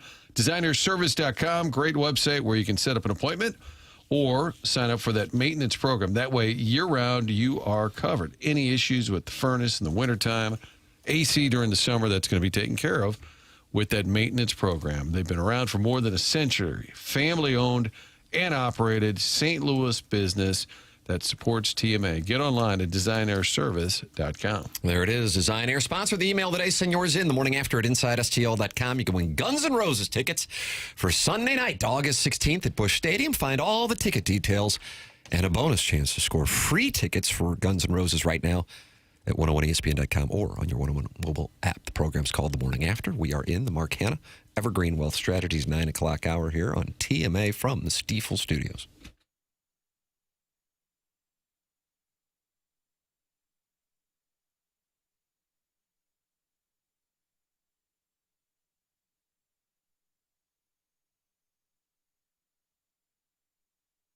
Universal Windows Direct is a longtime TMA sponsor, and we are already talking about the end of summer. Feels like we were just firing up the grill for Memorial Day, and now school's about to start. Football's coming back, and before you know it, the holidays will be here. Once fall gets rolling, life has a way of getting really busy. So if replacing your windows has been sitting on your to-do list, now is the time to get it done and cross it off for good. Universal Windows Direct has an offer that is hard to beat right now. When you buy 4 windows, you get 4 windows free. And to make it even easier, you'll get 48 months of 0% interest financing, same as cash.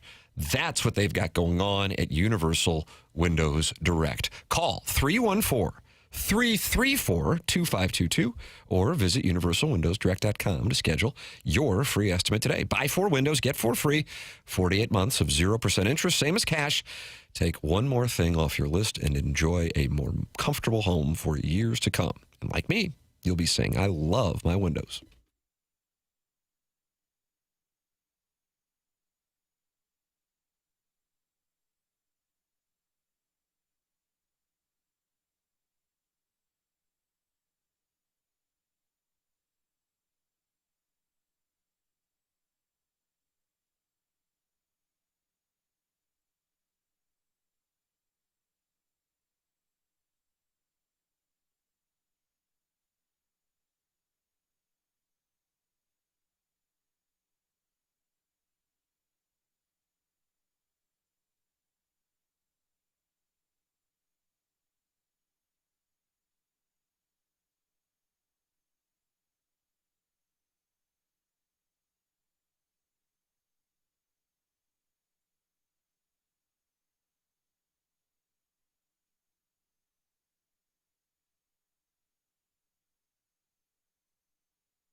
This is Jackson with the Sports Center update brought to you by Saliga Heating and Cooling. Cardinals, Yankees tonight, 6:05 p.m. first pitch in the Bronx. Andre Palante on the mound for the Redbirds.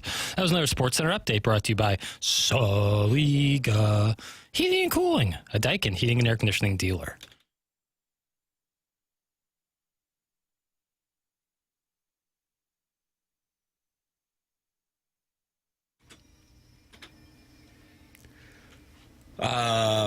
Martin, they're creating their own seating chart in the Form Energy YouTube chat. Again, this is available to vote on the TMA STL Twitter account or the TMA_STL Instagram account. And the TMA remote lamp is creating his own seating chart and says, I want that pantsuit liberal Marlowe on one side and the mini Constitution carrying Vaughn on the other side. That's from the TMA remote lamp. Yeah, you can workshop it however you like.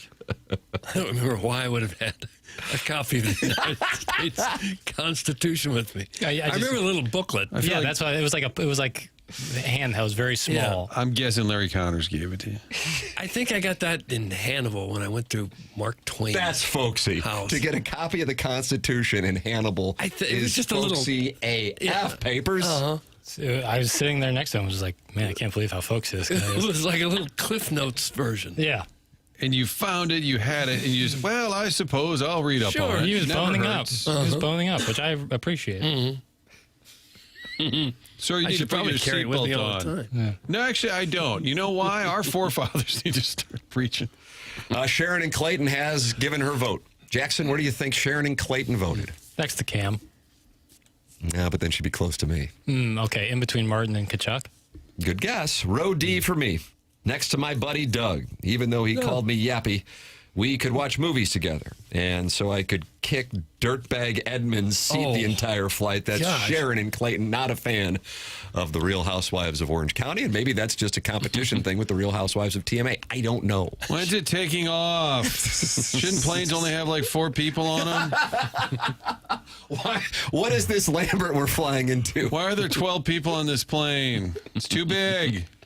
Can you imagine? That's not too far off. Snorting Ants supports you getting a Constitution and Hannibal, Doug. Douglas Elvin Vaughn is a real, true-blooded American. God bless you, Doug. That's from Snorting Ants. Because I'm reading the U.S. Constitution on airline flights. From Hannibal, though. We were talking about the cat running into Doug yesterday, texting me about it, tweeting about it. But he's also hosting a podcast with Lance Lynn and Matt the Bat's gone dark, though, Martin? Matt Holiday's gone. Yeah, I feel like I've texted him a couple times, too. Trevor Rosenthal said he was with him in Phoenix, but he has not been on that Cardinal territory in a while. Lance Lynn is always making news, and he had these thoughts on the trade deadline, in specific for people going after the Dodgers. Here's the former Cardinal on the Cats podcast. The way I see it is there's 29 billionaires bitching about another billionaire doing it better than they can do it. So that's where we're at right now. So it's like, hey, he's hurt our feelings because he's done this, this, and this. We need to make new rules, and we need to have a this because it's not fair. Every team had the ability to give up 4 or 5 names that people have never heard of for Scooble. They didn't. Dodgers did. Every team had the ability to sign Shohei. Only 3 teams were offered him more than whatever. The Dodgers are just ahead of everyone, and everyone's upset about it. And that's what it is. But here's what people don't realize. It's like, okay, they do all this spending. All that. The Dodgers have the best minor league system. Why do that? Because they develop better than everyone. So we're going to tell them that they're not allowed to develop players because they're too good at that too. So the gist of everything is everybody's mad because they've done everything perfect, and everything that other teams have tried to do has been failure, and then they're reaping the benefits of running a business the way it needs to be ran, and they're running it to try to win. They're not running it to try to make money. They're running it to win championships. Not every owner does that either, so they don't like that either. So are they ruining baseball? For 29 fan bases and ownerships, yes, they're ruining baseball because they're better than them at everything, and they don't like it. But no, because You play this game to win, and you play this game to put the best product on the field, and that's what the Dodgers do. So I think every one of the other teams should take a page out of their book and try to win ball games instead of bitch about other teams doing things better than them. There it is, Lance Lynn. The old players' talking point. You're going to start hearing more and more of that with the lockdown looming next year. And it is true. Like if the Brewers, and there's some stuff coming out of Milwaukee now, what they were willing to offer.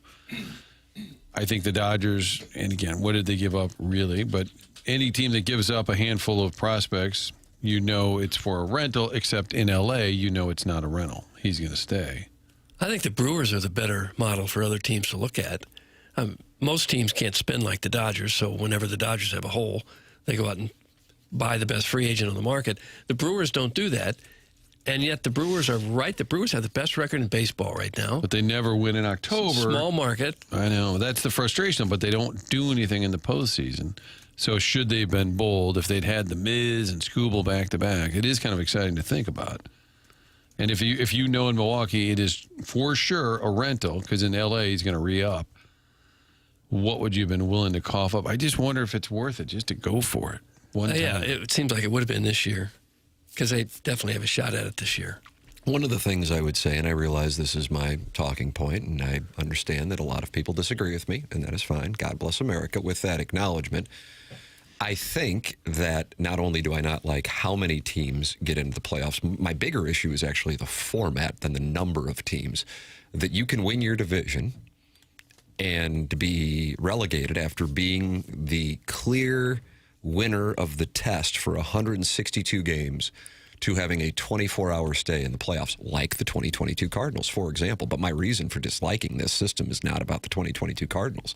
It's about baseball having, all the way up until recent times, rewarded the marathon.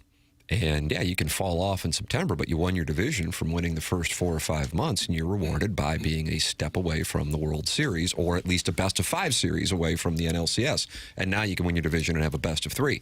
So, therefore, I think one of the reasons why you saw the Rays and the Brewers be conservative with Scooble, because they weren't conservative elsewhere. They did make acquisitions. Brewers are catching hell, actually, from their fan base. We played some of that audio yesterday for what they gave up to the Cardinals for May and Romero, is because the Brewers, clearly one of the best teams in baseball through this point in the season, but because of the nature of the baseball playoffs, you are going into a crapshoot. And the best team in the regular season, since they've put this system in, I realize the Dodgers have won it recently, but we've seen the 6th seed from the National League represent the National League the first 2 years that they put this system in. And because it is a crapshoot, as opposed to, and I realize we're not going back to the National League East and the National League West like the 1980s and half the 90s, but if you knew it was the Dodgers and Brewers and you are arms trading just to go between those two teams and you're with the Brewers, I think it's a different mindset. But because you have 12 teams in and the first series is a best-of-3, I think you have a mindset that you go, God, it's not worth it. I sit there and go, my God, like what you guys were just saying, Ms. Scooble, forget about it. The wind was blowing out like effing crazy last night in Chicago. And still, Scooble's in there into the 7th inning. I realize he was on the hook for the loss. He was outdueled by Assad and the Cubs last night. But when you have that, and what that does, not just for that game with that kind of talent, but also what it does for saving your bullpen as a series goes on and how much bullpen usage goes on in baseball playoff series now, that also provides value, not just for the Scooble start, but also for the impact on your bullpen as you have those series. But I think teams go, God, we just get in and it's a crapshoot. We're not going to risk our prospects for what could come down to a bad couple of days. So I think that plays a role in it. And then in addition, on the other side of it, because, as noted earlier in the program, only 6 teams in baseball are 5.5 games or more out of a playoff spot, that you have a limited amount of sellers. So I think that's a factor in. And then finally, just in regard to Lance Lynn, Lance is saying something that a lot of people on the player side are saying, and that is the other teams could have done what the Dodgers did, and they chose not to do it. And I do understand that, but I feel like that's more of a a talking point that's being thrown around from the players' side against the owners for the inevitable work stoppage. And I've said this before, but before the players and owners can sort of square off and debate things, I think within the owner's room, they've got to get on the same page, right? And you got all these smaller market teams who are not happy with the way the Dodgers do business. So how could you go battle the players union when I think the owners themselves are not on the same page? To me, that has to be kind of addressed amongst themselves before they can actually go to the table with the players. Yeah. Jeff Passan talked about the inevitability of this work stoppage. Where is this from? Papers? Is this his podcast? Producer Joe used to do his podcast. You know that? Martin used to produce that. It is not. This is from the Rich Eisen Show. Got it. You want to hear it? It's not from, what do you say? It's not from Producer Joe's? What was it not from? If Producer Joe does a podcast, I'd listen to every episode. Absolutely. Absolutely. I would. And because the second that a salary cap gets put into place, their franchise values are going to jump by 25 to 30%. And that's a lot of money that these owners are going to come into just through cost certainty. But I have been of the belief this whole time that even if the system right now is problematic, and I think in a lot of ways that it is, I think that a system that allows financially mighty teams like the Dodgers, like the Mets, to a lesser extent, if they wanted to spend the Yankees and the Red Sox and the Cubs and teams of that ilk. I think a system that the penalties do not stop them from spending, that to me is a problem. That to me, when you have a free cash advantage the way that the Dodgers do and the way that the Mets do in particular, and that cash allows you to give out contracts the size that they do, yeah, you need to have penalties in place that hit these teams where it counts, and whether that's via draft pick or whether that's via transacting, whatever it is, I just think that there are creative compromises, Rich, that if both sides were not so dug in, and I think the league on this one, they're not going to do this, but to me, the league is the one that's trying to fundamentally change a system that's been in place for more than half a century right now. And the onus, therefore, would be on them to try and convince the players that this is the right system. I don't think they're going to with a salary cap. I think that the players right now are extraordinarily dug in because they don't think that what MLB has presented to this point is going to change the competitive balance aspect any more than what their plan would do. Jeff Passan, Rich Eisen. Seems like the national reporters are a little more in lockstep with players, doesn't it? And maybe is that historical? Is that? I agree with you. I don't know what to say about that, but to me, it's like if I were doing a podcast and sitting with Jackson for 5 hours on QFTA, I would go deep diving into my theories as to why. I will just do it in a simple, more radio format here. These people we're hearing from rely on players as daily interactions. And I think if they came out in a different stance, that could potentially be a problem. That's my theory. Yeah, that's probably it. God, that just seems like if you're Passan or Rosenthal and these guys, that you would still have plenty of access. But, and maybe they truly believe it. Maybe it's just an in general thought against. And they rely on agents. And by the way, and that might be actually more agents important who are as their sources. Yes, I think that's even more relevant, maybe even than the players. But also, there just seems to be this mindset that the owners are the big bad guys and all of this, right. And yet the players are making $400 and $500 million, but they're the poor little guys being victimized by ownership. It's so frustrating to just have an end result that everybody has said is coming. It's coming. It's like, well, we can't possibly do anything about it. Nope. All right, we'll just have a lockout. Yeah. It's just a depressing thought. And you wonder what the lockout will even achieve. If they'll come out of it fixing it the way the owners want it fixed, or if it'll just ruin a season and nothing will ever change. And I want you to remind me, Doug, that next March and April, I was complaining. I would die to see Ryan Stanek come in and give up a home run and a walk. Yeah. I would die to see Gastelum lose it in the 10th. I should enjoy that. I should enjoy this while I've got it. That's on me. It seems to me the biggest issue should be, how do you make the league as entertaining as possible for the largest number of people nationwide? Instead of who are the richest owners, they're the ones doing it right. Everybody else can just kiss off. I don't think that's the best way to approach it. The difference, I think, here, if we wanted to use, because there have been other issues between now and going back to the famed work stoppage of 1994 with ending the run of having World Series, is now you have the 3 other major North American professional sports leagues using a salary cap and having success. And that, I believe, this would be a sourced conversation, primary source, is one of the biggest elements of the fight that the owners are going to use. That you said in 1994 it would destroy the league, it would destroy compensation. Okay? Well, now take a look at the state of the NFL. Take a look at the state of the NBA. Take a look at the state of the NHL. As simple as it is, and perhaps that's unfair, but I really believe the first commandment for members of the Major League Baseball Players Association when you sign up is to not be part of the generation that gave in on the salary cap that players for decades before fought to keep from happening. I really believe it's more dogma than critical thinking. And that is why I am on the side of the salary cap. Yeah, probably so. And the numbers we heard being bandied around a couple weeks ago, it was like $245 million, wasn't that about it? With a floor of about $150 million? That's roughly what it was, I think. Meaning almost half the teams in the league would have to spend more. And I think only a handful would have to spend less. So the owners formally proposed a hard salary cap of $245 and a minimum salary floor of $171. $171. That's still a pretty solid payroll. Yeah.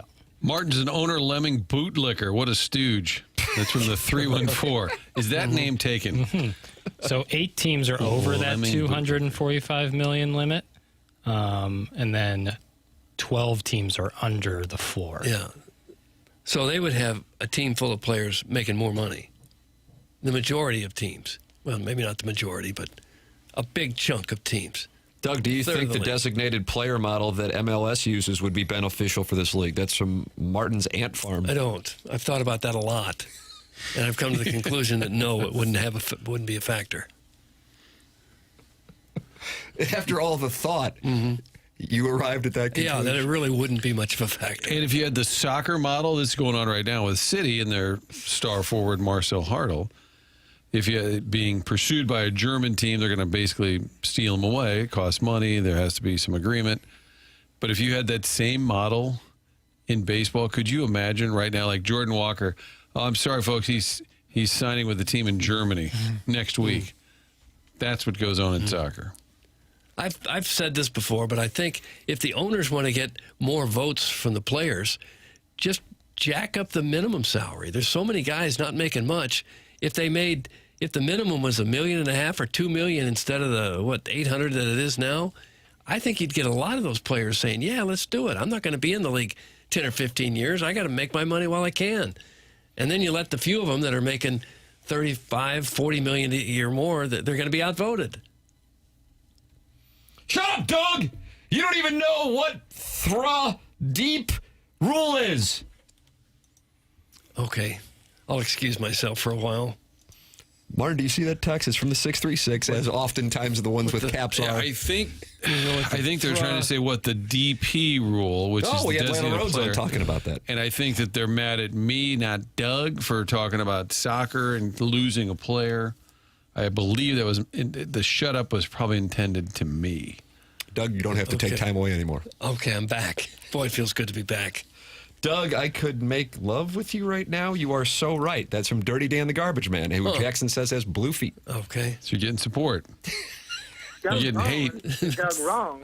Or you like Doug Vaughn is Doug wrong. If you appeal to a large number of people. Don't you think a lot of players would say, okay, I'll vote for the cap because I'm going to double my salary? Well, what we're talking about and what you're suggesting is some level of negotiation, and that just seems to not even be on the table. Yeah. Yeah. Well, I imagine a lot of the owners are probably in better shape to not have a season played or another season than a lot of the players. Cardinals might be in the best shape of anyone to have an old shutdown. They don't have any. There's just no money on the books, and again, you're not have to pay them anyway. But they're just. Well, I believe that was part of the strategy with what they've been doing over the last They're kind of in a position to reboot and reload. We don't really have any commitments. Okay, let's just start over. Look at what the contracts were. We can go back to take your pick of whatever one it would be. Arenado, Contreras. It was all scheduled, and then they did the short-term deals with Gray. I think that this was strategic. So they are positioned well, and then you come out of it, and ideally these young guys now are in their mid-20s and in the prime of their athletic careers, and you can supplement that if there is indeed a cap. I'm of the opinion that there will be. I hear some of the national writers when they do their podcasts or I read their columns, and they do not think it's going to happen. And I'm just like, man. And by the way, I could be overestimating what I think the owners are going to do. And I think the owners are willing to go not 1, but 2 years with no baseball. And so they're willing to go, it doesn't matter. It's happening, and we don't care. There's not a thing you're going to be able to do this time. It's happening, and we are prepared with our billions of dollars to break you. So we're willing to dig in, and it will be for our own greater good. And it will be for the greater good of the game when it's all said and done. We know we're going to be taking a lot of steps back, but we're willing to dig in. That's what I think. And maybe they'll work it out, and there won't be a salary cap, and we'll be in Jupiter, Florida at the picnic table in February. But I'm certainly not booking the flights for that. I can tell you that. Well, I guarantee if they shut it down for 2 years, Tim, I will memorize the DP rule in soccer. How about that? I will take That's your commitment. Nice to the and I'll read Doug's Constitution pamphlet. Yeah. I should pass those out probably tomorrow. We got that Design Air Heating and Cooling email today coming up here in a matter of moments on the program. The program is called The Morning After. It's presented by Brown and Crouppen on 101 ESPN.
It's Morning After 101 ESPN. Tim McKernan, Doug Vaughn. Chairman Kurt slides into the dais when Martin deals with onboarding. Jackson Burkett on the ones and twos. And Doug, I just opened up my Instagram.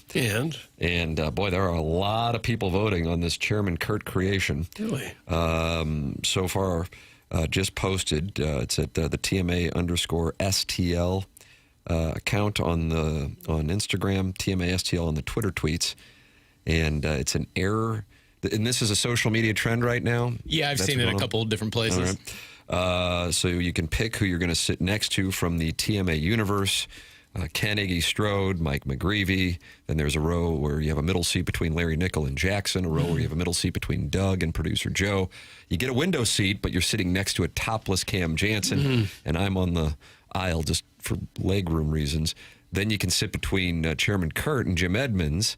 You can sit between Martin and Keith Walter Kachuk, and you can sit between Plowhawk and Joey Vitale. You can vote.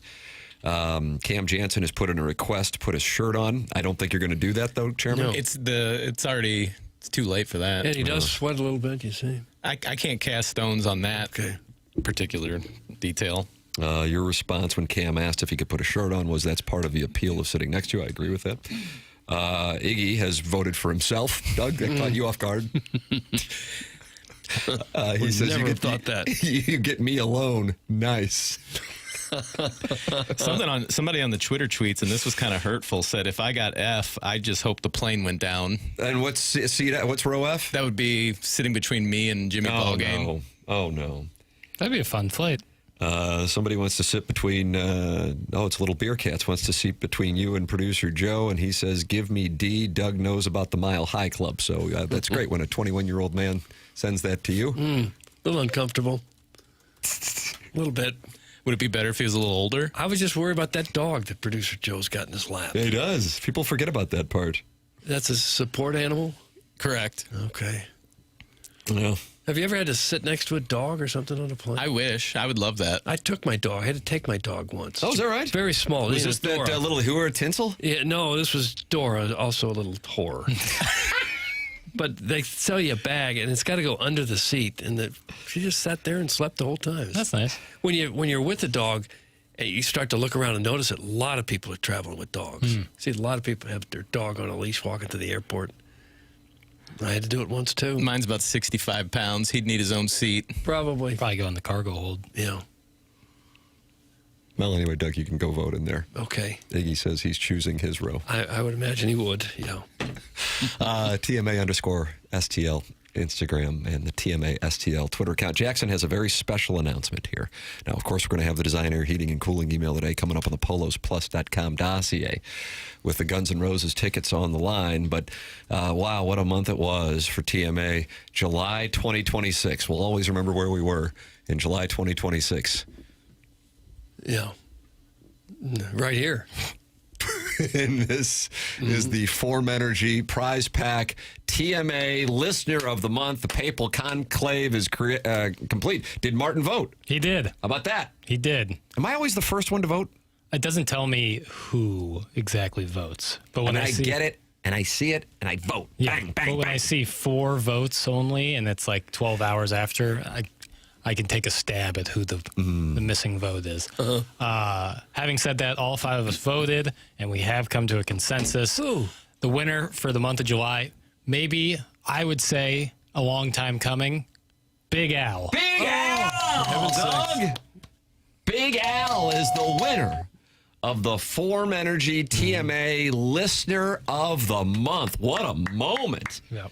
That's a win that everybody can support. Yeah, that is, it's a legacy Oscar right there for him. A legacy Oscar. Yep. And then Did DiCaprio get one in The Revenant? No, that was also a long time coming, but not a legacy Oscar. Like that was not a legacy Oscar. I think I go like more like 70s. Like Martin Landau won one year. It's like, all right, you're the man, Martin Landau. Here's an Oscar. Is he an Entourage? Sure, he plays Bob Ryan. Yeah, that's right. What if I were to tell you? It's fantastic. It was like one of the last things he did. He was a star of the original Mission Impossible on TV, right? Way back when. Right. He played Bela Lugosi and Ed Wood. Oh, did he? Yeah.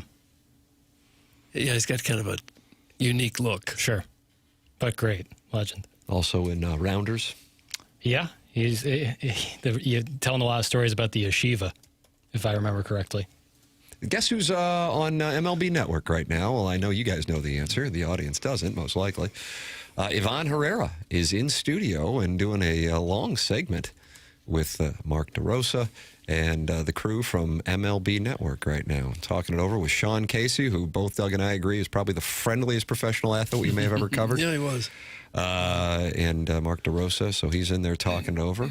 When they were in there in New York, when they were playing the Mets a little while ago, McGreevy and Weatherholt went by the studio. So Ivan Herrera is in studio talking it over with him, going through his hitting approach. So he's a super friendly guy himself, Ivan Herrera.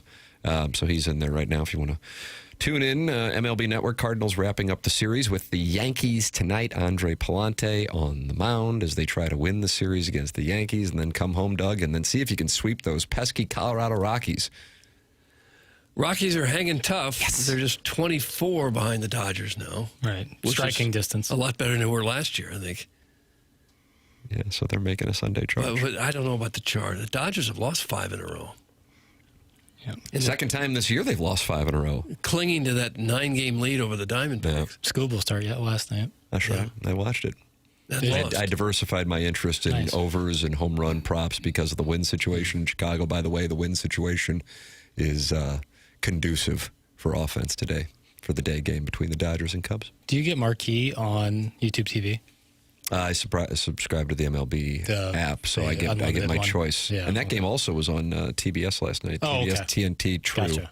That makes sense given Scooble's debut start. Yeah, good one to watch. The Cubs broke it open there at the end. All right, Cardinals and Yankees this evening. Ivan Herrera right now in studio with Sean Casey and Mark DeRosa. We got the Design Air Heating and Cooling email of the day coming up. It's TMA 101 ESPN.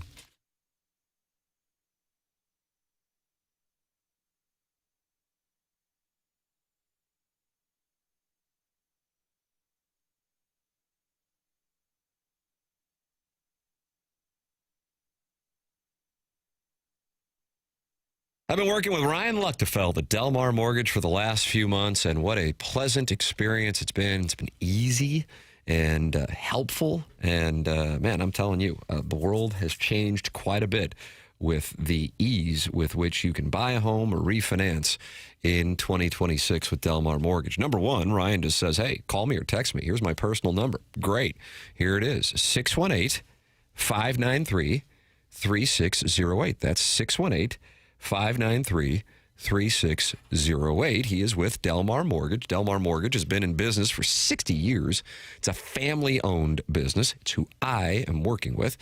And then Ryan has been doing it for 22 years in this industry, and 13 of those years with Del Mar Mortgage. He, of course, played with the St. Louis University Billikens and is also our contributor on the program during the Billikens basketball season. If you are looking to buy a home and want to get pre-approved, I recommend in a major way Ryan Luchtefeld and Del Mar Mortgage. 618-593-3608 or go online at delmarmortgage.com.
Oh, Sam Cooke, brother. Yes, yes.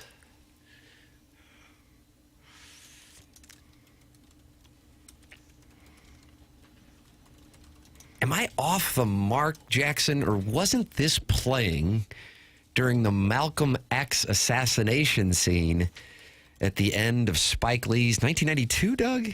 I don't know the film X. Am I right on that? Yeah, this plays in Malcolm X. But during the assassination scene? I think so, yeah. Spoiler alert, I guess. Yeah, it's like as it's about to happen, because it's obviously pretty telegraphed what's going to happen towards the end of that almost 3-hour biopic. I like that movie. Oh, it's fantastic. I'll come in for a movie boy on that. Spike Lee at his best is as good as anybody. Doug, Spike Lee at his best is as good as... Now, there's some valleys in that, but you guys shoot the score. But, like, Do the Right Thing, Malcolm X, 25th Hour. He got Chasey Lane and Jill Kelly, and He Got Game with Jesus Shuttlesworth. Yep. Friend of the program, Ray Allen. Yep. Mo Better Blues. Fantastic. Doug, what's your favorite Spike Lee joint? Favorite joint? That's what he calls his movies. Oh. Did you ever see Inside Man? I didn't. Denzel? No. Clive Owen? Pretty good. Man, that's Movie Boy over there. You're just getting to watch Movie Boy be Movie Boy. Yeah, boy. Do the Right Thing is Danny Aiello. That's my favorite. But Malcolm X was shot 16 times. Yeah. But I also love the musical stylings of Sam Cooke, I'll tell you that much. I'm playing it because it's the 41st anniversary of the first Rock and Roll Hall of Fame class. At which Sam Cooke was a member. Yep. Okay. 41st anniversary of the first Rock and Roll Hall of Fame class, Doug. Actually, it would be the 40th anniversary. 40th, Doug, hard to believe. Okay, That's why the 41st one was so unbelievable. Time does fly. The Rock and Roll Hall of Fame was established in 85. The first class went in 86. And that's when Jeff Lottie was closing out games? Yeah, and Dolly Parton got in there somehow. The Rock and Roll Hall of Fame kind of just turned into the Music Hall of Fame. Yeah. Chuck Berry, James Brown, Ray Charles, Sam Cooke, Fats Domino, the Everly Brothers, Buddy Holly, Jerry Lee Lewis, Wilder Richard, and Elvis Presley. The first class. Inside Man sucks so much ass. That's from The Worst One's Wacko. I disagree. I really like Inside Man. All right. Well, now you're picking on The Worst One's Wacko. I wouldn't do that. Just because I like the movie and he didn't doesn't mean we're in war. Well, I'll bet the next text is coming for you. Oh, yeah, but that's because he's out of his mind. He's gonna tell you to come and get your whooping. Yeah. He is. Somebody's about to come and get some Guns N' Roses tickets because it's time for the Design Air Heating and Cooling Email of the Day. Yeah, we're giving away these Guns N' Roses tickets, concert Sunday night, August 16th. You can find all the ticket details and a bonus chance to score free tickets for Guns N' Roses right now at 101ESPN.com or on your 101 mobile app. Wonder if Scotty Scheffler will go. Have you been thinking about that? I have not given it 1 second of thought, no. Think he'll go, Panthers? I'll think now. What was the question? Man, snort this Adderall off my left nipple ring. Oh! Who is going? Scotty Scheffler, Guns N' Roses. Will he go to the concert? I would be surprised. Wow. He'd have to go in disguise, wouldn't he? Luxury I suite. bet if he took his hat off, just take the hat off. Think so? I think people wouldn't recognize him nearly as much. He's a gentleman in his late 20s who looks like he's in his 30. late 40s. Is he 30 now? He just turned 30. Yeah, that's correct. Well, anyway, we're giving those tickets away, and you might see Scotty Scheffler. We don't know. Yeah. For promotional reasons, yes, I do think he'll be there. Somebody wants a new text name, and they want to be known as the Lube Rock. Jackson. The Lube Rock? Yep. Denied. Oh, there you go. Morning, gents. As the illustrious UGK once pointed out, got front and back and side to side. Of course, referring to the aftermarket hydraulic system installed on a lowrider to allow it to bounce in every direction. It's a sight to behold for sure. Though I'd bet cold, hard cash Jackie's never seen one in person. His waspy upbringing. Nice. correct use of vowel tenses.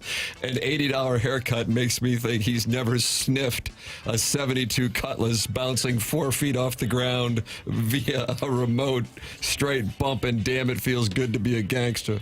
No, our Jackie boy wouldn't last 3 hours in certain parts of our fair city. Some folks don't value politeness and proper grooming habits, and it shows.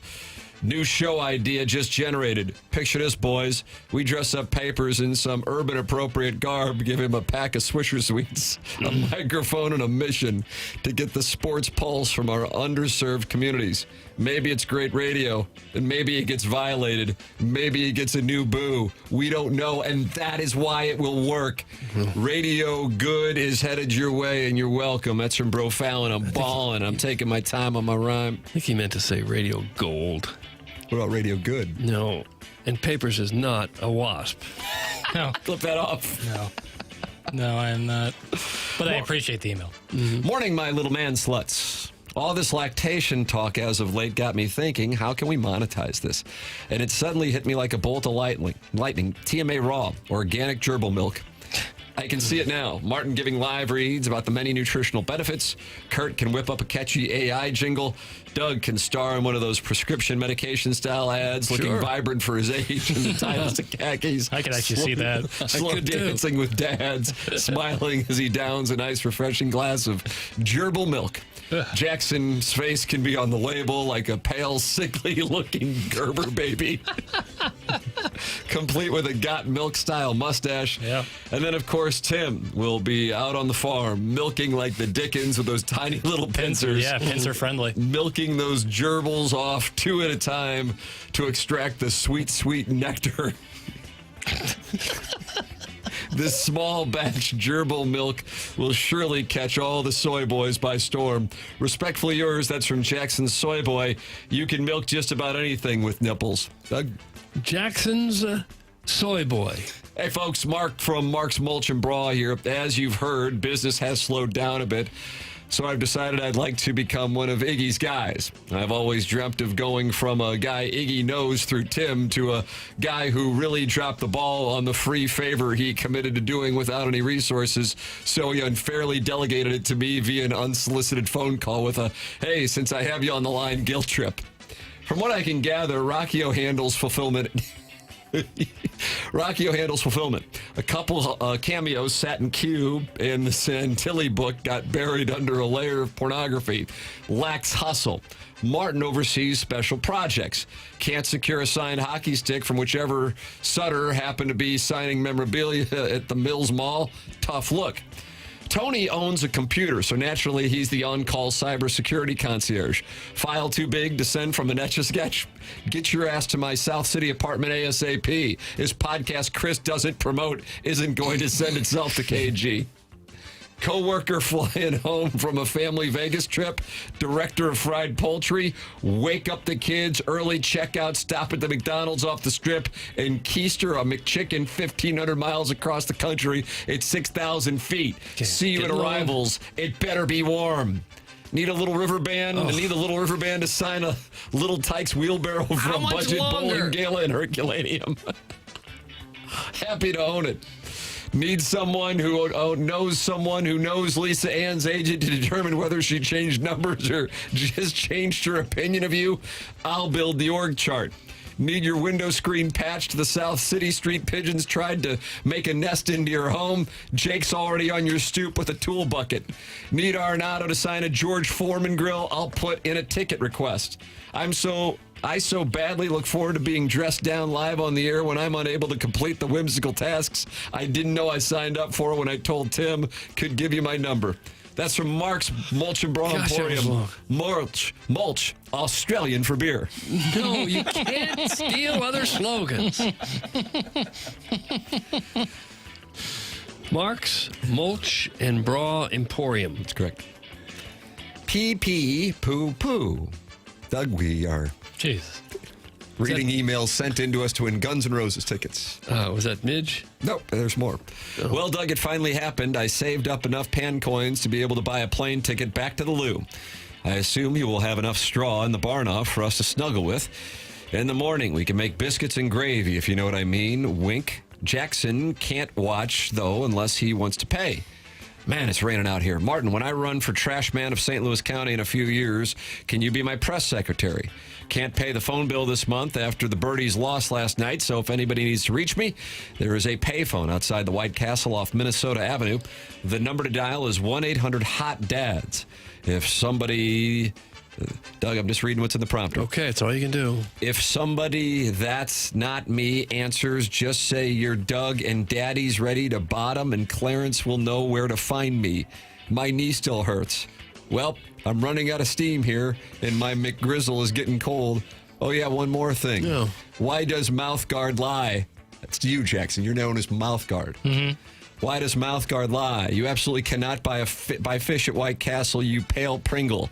I always thought blue feet meant you hang out in the blue drink and porta potties, but I guess you learn something new every day. Put me in, KG. I got porta potty feet. Screw Chuck Todd. I need painkillers. That's Jugs in D.C., Office of the Mayor's Grass Cutting Unit. And White Castle does have fish nibblers. Wow! Damning statement. Fish nibblers. Ooh, Doug, you want a fish nibbler today from White? No. Jugs in D.C. Guess what? I don't want your stinking, stupid Guns N' Roses tickets. Another night out in public all by myself is not what I need right now. Doug, that comes from Midge. Okay, Midge. And they have fish sliders. They don't look very good. They got a whole fish section on the menu, apparently. It is time we make a stand. We will not tolerate the 1% putting down the other 99%. Today is the time that broke the camel's back. Jackson is abusing his vocal power and influence fueled by his newfound sex addiction to all 35 of us. And it is time someone said something. These points need to be addressed. Oh, you've never been to Wall Street. That's cool. Well, Jackson thinks you should call it FIDI, like the financial district, obviously. Oh, you've never heard of FIDI? Oh, that's cool that you don't have a trust fund. When your family owns a wing of it, it gets a nickname. Oh, a listener DM Jackson to see how his weekend was? That's cool. Well, Jackson thinks that's a felony. Don't DM him. Send him an email. Don't bother him when he's not at work. You are not friends. If you can't reach him at work, reach out to the Burkett family personal assistant and he will get the message. Your family has a personal assistant? We have a guy. Like a butler? Well, valet? He's more a member of the family, really. Oh, gosh. Oh, you're 40 and still use Snapchat to talk to your friends? That's cool. Well, Jackson thinks anyone over 25 with a Snapchat needs to grow up. Oh, KG, you're almost 40 and have a Snapchat? I wasn't talking about you specifically, just anyone over 25. Oh, you sent a foot emoji to a girl on Snapchat yesterday and you're 40? Okay, but what was the actual point of this? Oh, you get excited when there's a biscuit in the break room? That's cool. Well, Jackson thinks biscuits are beneath him. Jackson is anti-biscuit, and we shouldn't be surprised. A man who grew up with a personal driver and whose father now fills in on the driver's day off was never going to understand the comfort of a $2 carb. The 99% is spoken. We will not back down from the button pusher's power. Doug, that's from Steven Time, from Brothers Time Incorporated. Our Mary Kay party only has 63 spots remaining. You will have to park on the right side of the street. Look for the pink car in the driveway. Steven Time. Sounds like a guy who ain't going to the Guns N' Roses. No. Wow! Oh, hi, losers. Yeah, this email won't feel good at all. I hope you understand the hell you've unleashed today. Earlier today on the ESPN Radio Broadcast Sports Talk Radio show, you tramps somehow stumbled across a biscuit conversation. And not once did you ask me about it. I'm all things biscuits, but somehow you fats think you're experts? You'll rue the day you denied me my spotlight. Doug, that comes from Biscuits with McGravy. Sure it did. I do like biscuits with McGravy. Okay. And finally, the TMA plane ride looks like fun travels, but if they have to make an emergency landing in the Pacific and wash up on a jungle island, did Jackson pack the equipment to do a remote? This could be the radio equivalent of Gilligan's Island or Lost. How long till a Lord of the Flies scenario unfolds and Tim is finally worshipped as the deity that he really is? How long till someone finally suggests what's all on the minds of an island of 14 men and no women? How long until Iggy is voted off the island on a raft for refusing to do any work? Careful not to let any sand in the crack, Doug. It's coarse and rough and irritating, and it gets everywhere. That's from the poor film student who stood right next to you here in the Steeple Studios. I remember that. But he's emailing in from Southern California today because he wants to come to St. Louis to see Guns N' Roses at Busch Stadium on Sunday, August 6th. You run out of breath there? No. poor film student. We will vote and we will announce the winner of these Guns N' Roses tickets coming up at 10:55. Then we'll head down the hallway. And Doug, you say the show, the Morning After program, hangs over you like the sword of Damocles, ready to chop off my head. And then Anthony Stalter and I will have the Spread Zone coming up today. Following that, Riz is on vacation, so it'll be Anthony Stalter and I doing that program. Coming up on the presentation, we will have the winner of that Design Air Heating and Cooling email today and the Guns N' Roses tickets. Bob Costas talked it over with his perspective on what we were talking about before this, and this is the off-season and the tipping point for baseball. Always good to hear from Bob Costas, a wise person who many thought should be the commissioner of baseball. That's coming up here on the presentation. It's TMA 101 ESPN.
This is Jackson with a Sports Center update brought to you by Universal Windows Direct. Cardinals, Yankees tonight, 6:05 p.m. first pitch. Andre Palante on the mound for your Redbirds. That was another Sports Center update brought to you by Universal Windows Direct. You'll be saying, I love my windows.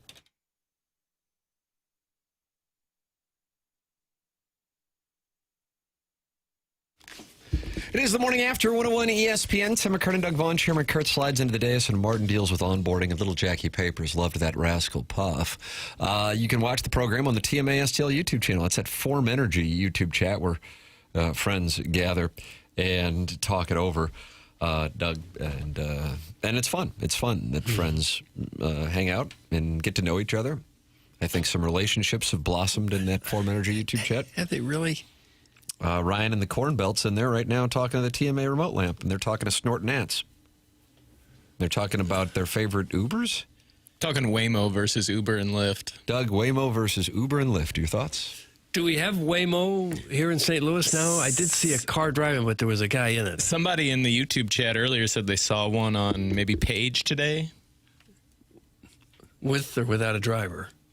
I don't know the answer. I to saw that. one downtown around Busch Stadium, but there was a driver in it. I just wondered if they were mapping out the area or videoing it to Could be. help with the computer. I don't know. You don't strike me as being the trusting type with a Waymo. Maybe not now. Give it another year or two. Iron out some of the kinks. I could be talked into that. I have taken one, and it was all right. I survived. Where'd you go? It was in Scottsdale. Oh. I guess it's state to state, but can you have an open container as a passenger in a Waymo? I guess if you have it's legal in Missouri to have one if you're a passenger, so I'd imagine the same way it goes. You say legal or illegal? I believe it is legal for passengers, obviously not drivers, but I think passengers can. I don't know 100% on that. Well, you're sitting in the back seat, right? Or do you have to sit at the driver's place? You're sitting in the back seat. Yeah, so what difference would it make? Right. You never ride shotgun in a Waymo? I don't know. I rode in the back seat. The front seat had a lot of gear in it.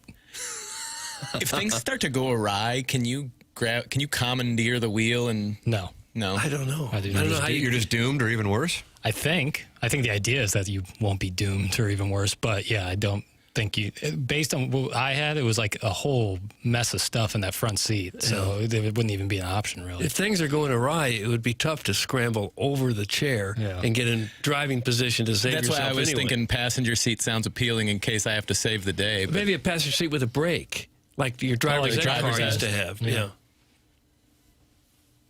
Well, it's probably still safer than a drunk driver or a distracted driver or maniac. It'll get there. Give it 10 years and it'll probably be very common. Mm-hmm. Yeah, Uber seemed revolutionary. Mm-hmm. And people had safety concerns, like I'm going to get in the car with some stranger, and now people Uber without even thinking of it. I'm sure that's still a thought maybe in their mind, but after years of practice, it's like, yeah, you're probably going to be just fine. Doug, I did have an issue with one of my first ever Ubers, and I think it was 2011, and it wasn't in St. Louis. We were staying in downtown Miami, like that Brickell area. That's where we were. Mm-hmm. For me, as everybody knows, I'm a Latin scholar. A Latin scholar. Took 4 years of Latin at the University High School. But I no habla español, and got in the Uber. And as it turned out, no habla inglés in the case of the driver. Mm-hmm. And we were headed to, of course, South Beach, because that's where people who have my physical characteristics go. Model type. Not only go, but flourish. Yeah. I guess I didn't want to say that because I didn't want it to be unrelatable. Right. Movie stars, model types, your beautiful words, people. Your words. Okay. Your words, sir. Yeah. It's Pincer Haven there. There are a lot of 5'3" bald guys from St. Louis. They're actually there's a good amount. Difference is they started a company like in the late 80s. That's right. And living large. It's really easy to know which direction it is because here's the thing. There's an ocean right there. You can just see it right there. Sure. My friend, the Uber driver, no habla inglés, I'm no habla español, begins heading the other direction, and now we got ourselves a problem. Yeah. Because now we're heading towards the Marlins' incredible ballpark. Yeah. Beautiful ballpark. That thing is the Wrigley Field of South Florida. I don't know. and we are just not able to communicate that what John Candy said, or was it Neil Page, or was it the drivers in planes, trains, and automobiles? You're going the wrong way. You're going the wrong way. He's flustered, we're flustered, and we continue to drive west, and we're going the wrong way. And just out of frustration, he just drops us off in a parking lot. Oh, did you pay? Well, you already gave your credit card. That's all on the What app. you going to do? Then you can go through Uber's customer service, and that's wonderful. Yeah, it's delightful. It's like trying to get your money back from, what was that book that you got taken from online? The sports... Some with soccer. Somebody was like cleaning your account out. And bet some Mexican that did soccer. happen. Yeah. And bet on a bunch of soccer games. Weird. It was super weird. It was I don't know I still don't know what the angle was. Yeah. You just take the money. Why would you? Right. If you're in my parlay it? account, well, I guess it goes back to my account. Right. This was pre-Missouri sports gambling. Yeah. You know you really are in for a sweat when you hack into someone's account. You could just take their money, but instead you bet with it. On Mexican League Soccer. Yeah, Well, it was on Mexican League Soccer. There's a bunch of different games. I still haven't. Where the hell did all my money go? Oh, it was bet on by somebody who hacked in on Mexican League Soccer game. What if they bet on it, they won, and then you just got I to... don't know what the angle was. I still don't know what the angle was. Well, maybe this guy won't know this, and I can win this bet and then take the money. It's like out. a little betting Dark Knight. Yeah, really. Yeah, he's a vigilante justice. Let's see, what am I talking about? Oh, I'll tell you what I'm talking about. Mentality. This is a man's show. Mentality has treated 25,000 men. You can't rely on testosterone alone anymore to run full capacity. Your body needs peptide therapy on top of your TRT. For guys whose recovery still lags and whose energy plateaued, even on testosterone, Mentality's physicians design a plan that layers peptide therapy on top of TRT to support recovery, repair, and performance. It's a custom plan built around your numbers, monitored every step of the way. Testosterone levels the field. Peptides drive your results. Start today at lowtusa.com. That's Mentality at lowtusa.com. It's TMA 101 ESPN.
TMA 101 ESPN. Tim McKernan, Doug Vaughn, Chairman Kurt in the 10 o'clock hour with Martin on All Morning.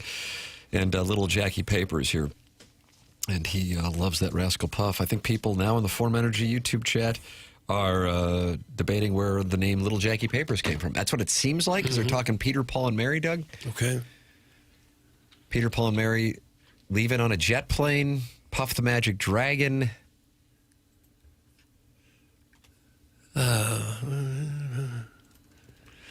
Leaving on a jet they had some other hits, too. I'm so bad at remembering music. When I'll be back again.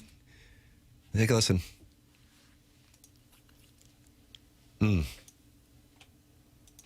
Sounds like he's off mic. Yeah, we didn't get a real good recording of this one. Were they a throuple? No. It was three of them, but they weren't living together or anything, if that's what you mean. One of them looks like John Turturro. We can barely hear it. Is this the best recording we got? I know it's an old song.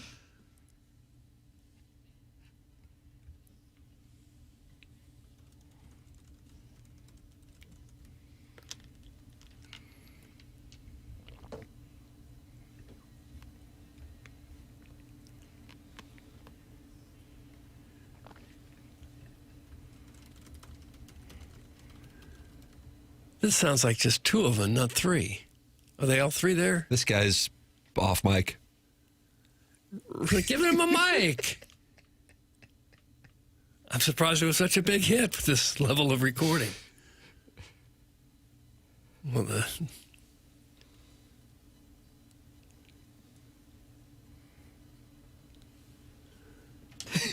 this is just ridiculous. Where'd you get this? What do you mean? This is their album. That's not what the album sounded like. I wasn't the engineer in 1960 whatever when they recorded it. It didn't sound like that even in the 60s. Doug, what about If I Had a Hammer? That's from Vizzini. That's what I was trying to think of earlier. Was he on mic for that one? Probably not. I guess that was the secret of their success. You can hear Mary. Mary's clear as a bell, like Tetley T. Yeah, maybe one guy couldn't sing a lick, so they told him, sure, you'll be in it. But they cut his mic. What's next? Playing Cat Stevens? That's some Doug's prison walk. If you're not careful. We'll play Cat Stevens until we have to leave. Stevens was great. Sure. Veiled Prophet is not happy with the show. Jesus, we play a stupid dragon song with a guy off mic, but we can't talk sports. The doggies are losing their top goal scorer. You can act like a man. That's from the Veiled Prophet. Doug, the doggies losing their top goal scorer. Okay, and we all got to act like a man because of it. I'm sorry they're losing their top goal scorer. Of all the people on the team, I would not want them to lose. It'd be Roman Berkey. But the top goal scorer would be number 2. Still a great night. So I'm deeply upset by it. What's the guy's name again? What team are we talking about? Oh, my God. This is not going to go well. The doggy. Now I'm guilty by association. Thanks, Doug. Okay. Yeah, well, it's a tough loss for any club to lose their top goal scorer, and especially this one, because they were really humming along doing well. Eric Prid's Call on Me sampled Steve Winwood. Banger. Video will get juice to your loins if you're a boring hetero. That's from Shrimply Pibbles, who sent that 2 hours ago, and he's back again with it. Yeah, we played it. And at the end of all his text now is, if you're a boring hetero? Well, that was the same text he sent in. Yeah. Oh. I think all heteros are kind of boring. Ben Boyd, who's responsible for cutting your cable during the Cardinals' comeback against the Yankees the other night, is texting me and said, I thought you guys were going to play some Costas audio or talk about what he said or something. That's from Ben Boyd. So he'll cut your cable and he'll be critical of this program all at the same time. Stop picking on us. So What are the doggies losing Joe Klaus? That's from Mahomes' long body. Also on tape delay. Like 3 years late to that. The Rams move. We're just hearing this now? This is coma radio. If you've been out of it for the last 10, 15 years, we'll get you covered. We'll get you caught up. So who are they losing? Who's leaving? Who's left the squad? I don't know. Martin left, and that was kind of, and the knowledge went with him. Oh, how dare you again? Now you're coming after me. Little bit. Is it Marcel Hartle? Yes. Okay. Where's he going? Bundesliga? Second Bundesliga? Both Bundesligas. Well, I was listening to Taylor Twellman on my way out here today, matter of fact. Well, that is a big loss. And they're going to come for you now. I'm ready. Nobody cares about the local soccer team. Talk fornication. That's from Scott's Wrinkled Ballsack. Not his wife, though. His wife had a intense moment with Lisa Ann at Maggie O'Brien's in South County. I mean, intense. I just want everybody to know how intense it was. The Sapphos was flowing through South County. Okay. The program's called The Morning After, and it airs on 101 ESPN.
Doug, here's some good news.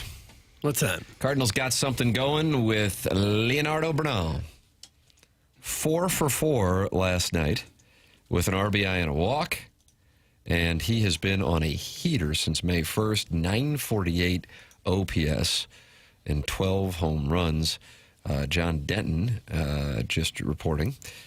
Well, this isn't a report, but opining that one would assume that surging catcher Bernal would be up with the Cardinals by this weekend or next week with the way he's swinging the bat. The Cardinals need to see him handle and hit against MLB pitching. He's considered a good defensive catcher, right? Jackson, you are a catcher correspondent. Yes, what they need. I believe he is more in the defensive category than he is offensive. But he's been raking, Right. And if he comes up and plays well and looks like a better defensive catcher than the others, he could be the guy as soon as next year. Right. But I think they really want Renil Rodriguez to be the guy. That's who they kind of have tabbed. So maybe they just make all these catchers outfielders. I'd love it. Like Crooks, we've got to find a spot for him, too. Yeah, you can play the center outfield. field. There we go. Yeah. Or short. Pages, second base. Love it. Or third. Okay. Any base will do. Yeah. Bring Love in back. that relief, you know? Who knows? So now they're coming out of the bullpen, all these catchers? Wherever you got to get them. They're certainly the most adaptable of any position. You think? Spanky LaValliere played 9 positions in one game, Doug. Remember Yogi played a little outfield. A little left field. I think most guys who play shortstop in the majors could play just about anywhere. Maybe not.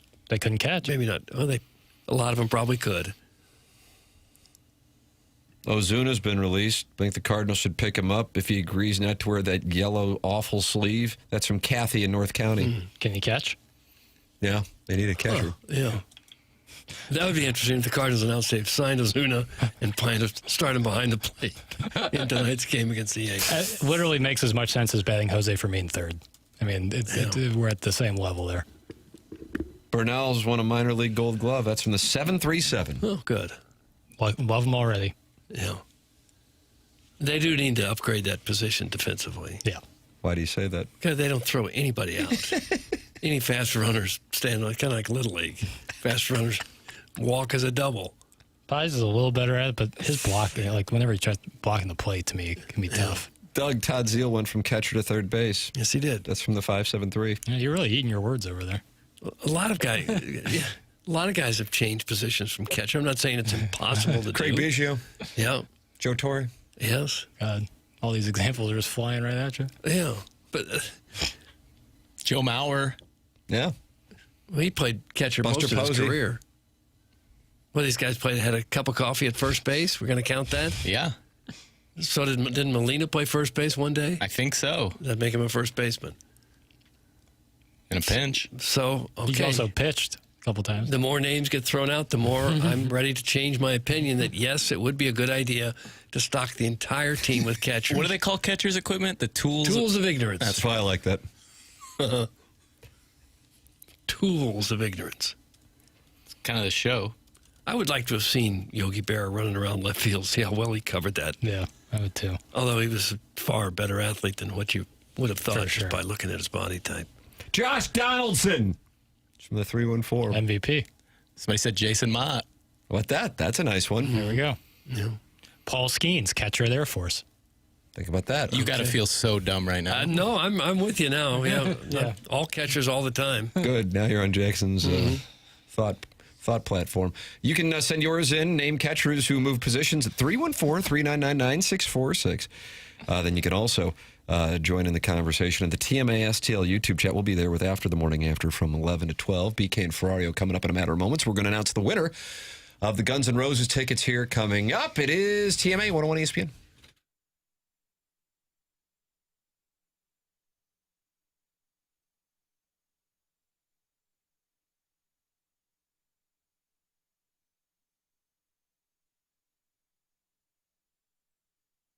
TMA is brought to you in part by FanDuel. Baseball fans, the MLB season is in full swing, and FanDuel is giving you a chance to call your shot with daily dingers. Joining the action is easy. Just make your free pick on who's hitting a home run in their game, and if you're right, you'll get a profit boost to use on your next bet for a chance at extra winnings. It's just another reason why FanDuel is the home of home runs. So are you ready to play your game? I think Jackson Burkett is. He gave us Alec Burleson on Monday, and then the man went out and hit 3 home runs. Who are you giving us today? You're talking about home runs. You're talking about Alec Burleson. Let's run it back. Wow. They got that short porch and right.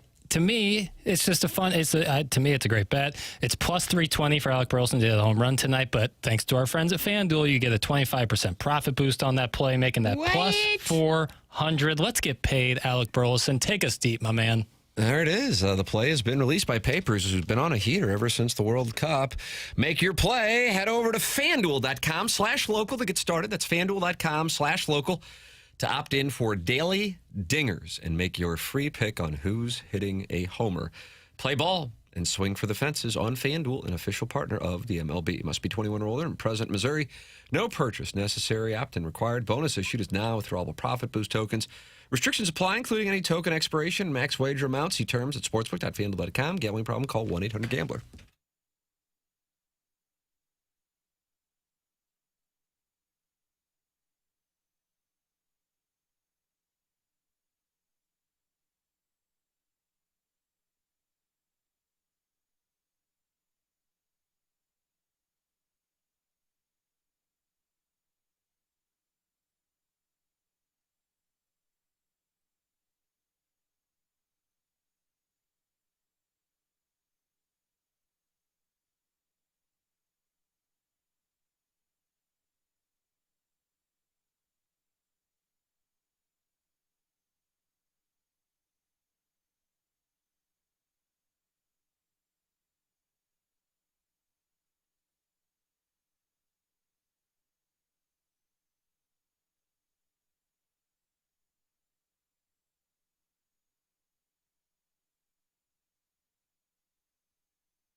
This is Jackson with the Sports Center update brought to you by Universal Windows Direct. Cardinals Yankees tonight, 6:05 p.m. first pitch. That was another Sports Center update brought to you by Universal Windows Direct. You'll be saying, I love my windows.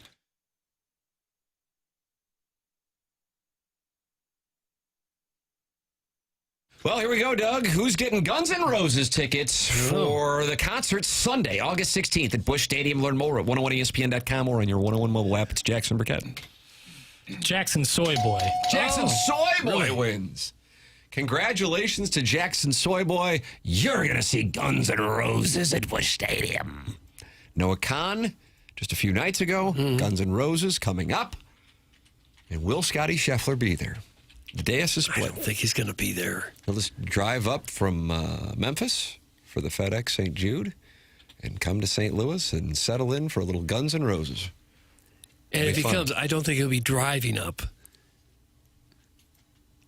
I think he could probably afford a PJ, right? It's good enough for Cesar Prieto. Okay, well, Cesar Prieto is probably not worth $100 million. But maybe he'll do it. I don't know. I haven't given 2 minutes of thought to it. I bet he'll be with Siwoo. You think? I love Siwoo. How about that? Jackson loves catchers and Siwoo Kim. Wouldn't you think they do their baseball team? They do their concert going when it's not golf season? Just a way to relax. Okay. Like, I just won the FedEx St. Jude. What am I going to do? Go to Guns N' Roses at Busch Stadium with Siwoo. I guess. BK and Ferrari are coming up. We're going to go down the hallway, and Doug calls the show The Sword of Damocles, but it's called After the Morning After. It's on the TMA STL YouTube channel. BK and Ferrari coming up next year on 101 ESPN. For Jackson Burkett, for Chairman Kurt, for Martin Kilcoyne, for my brother Kevin, for Douglas Elvin Vaughn, I'm Tim McKernan. This has been The Morning After, presented to you by Brown and Crouppen from the Stiefel Studios.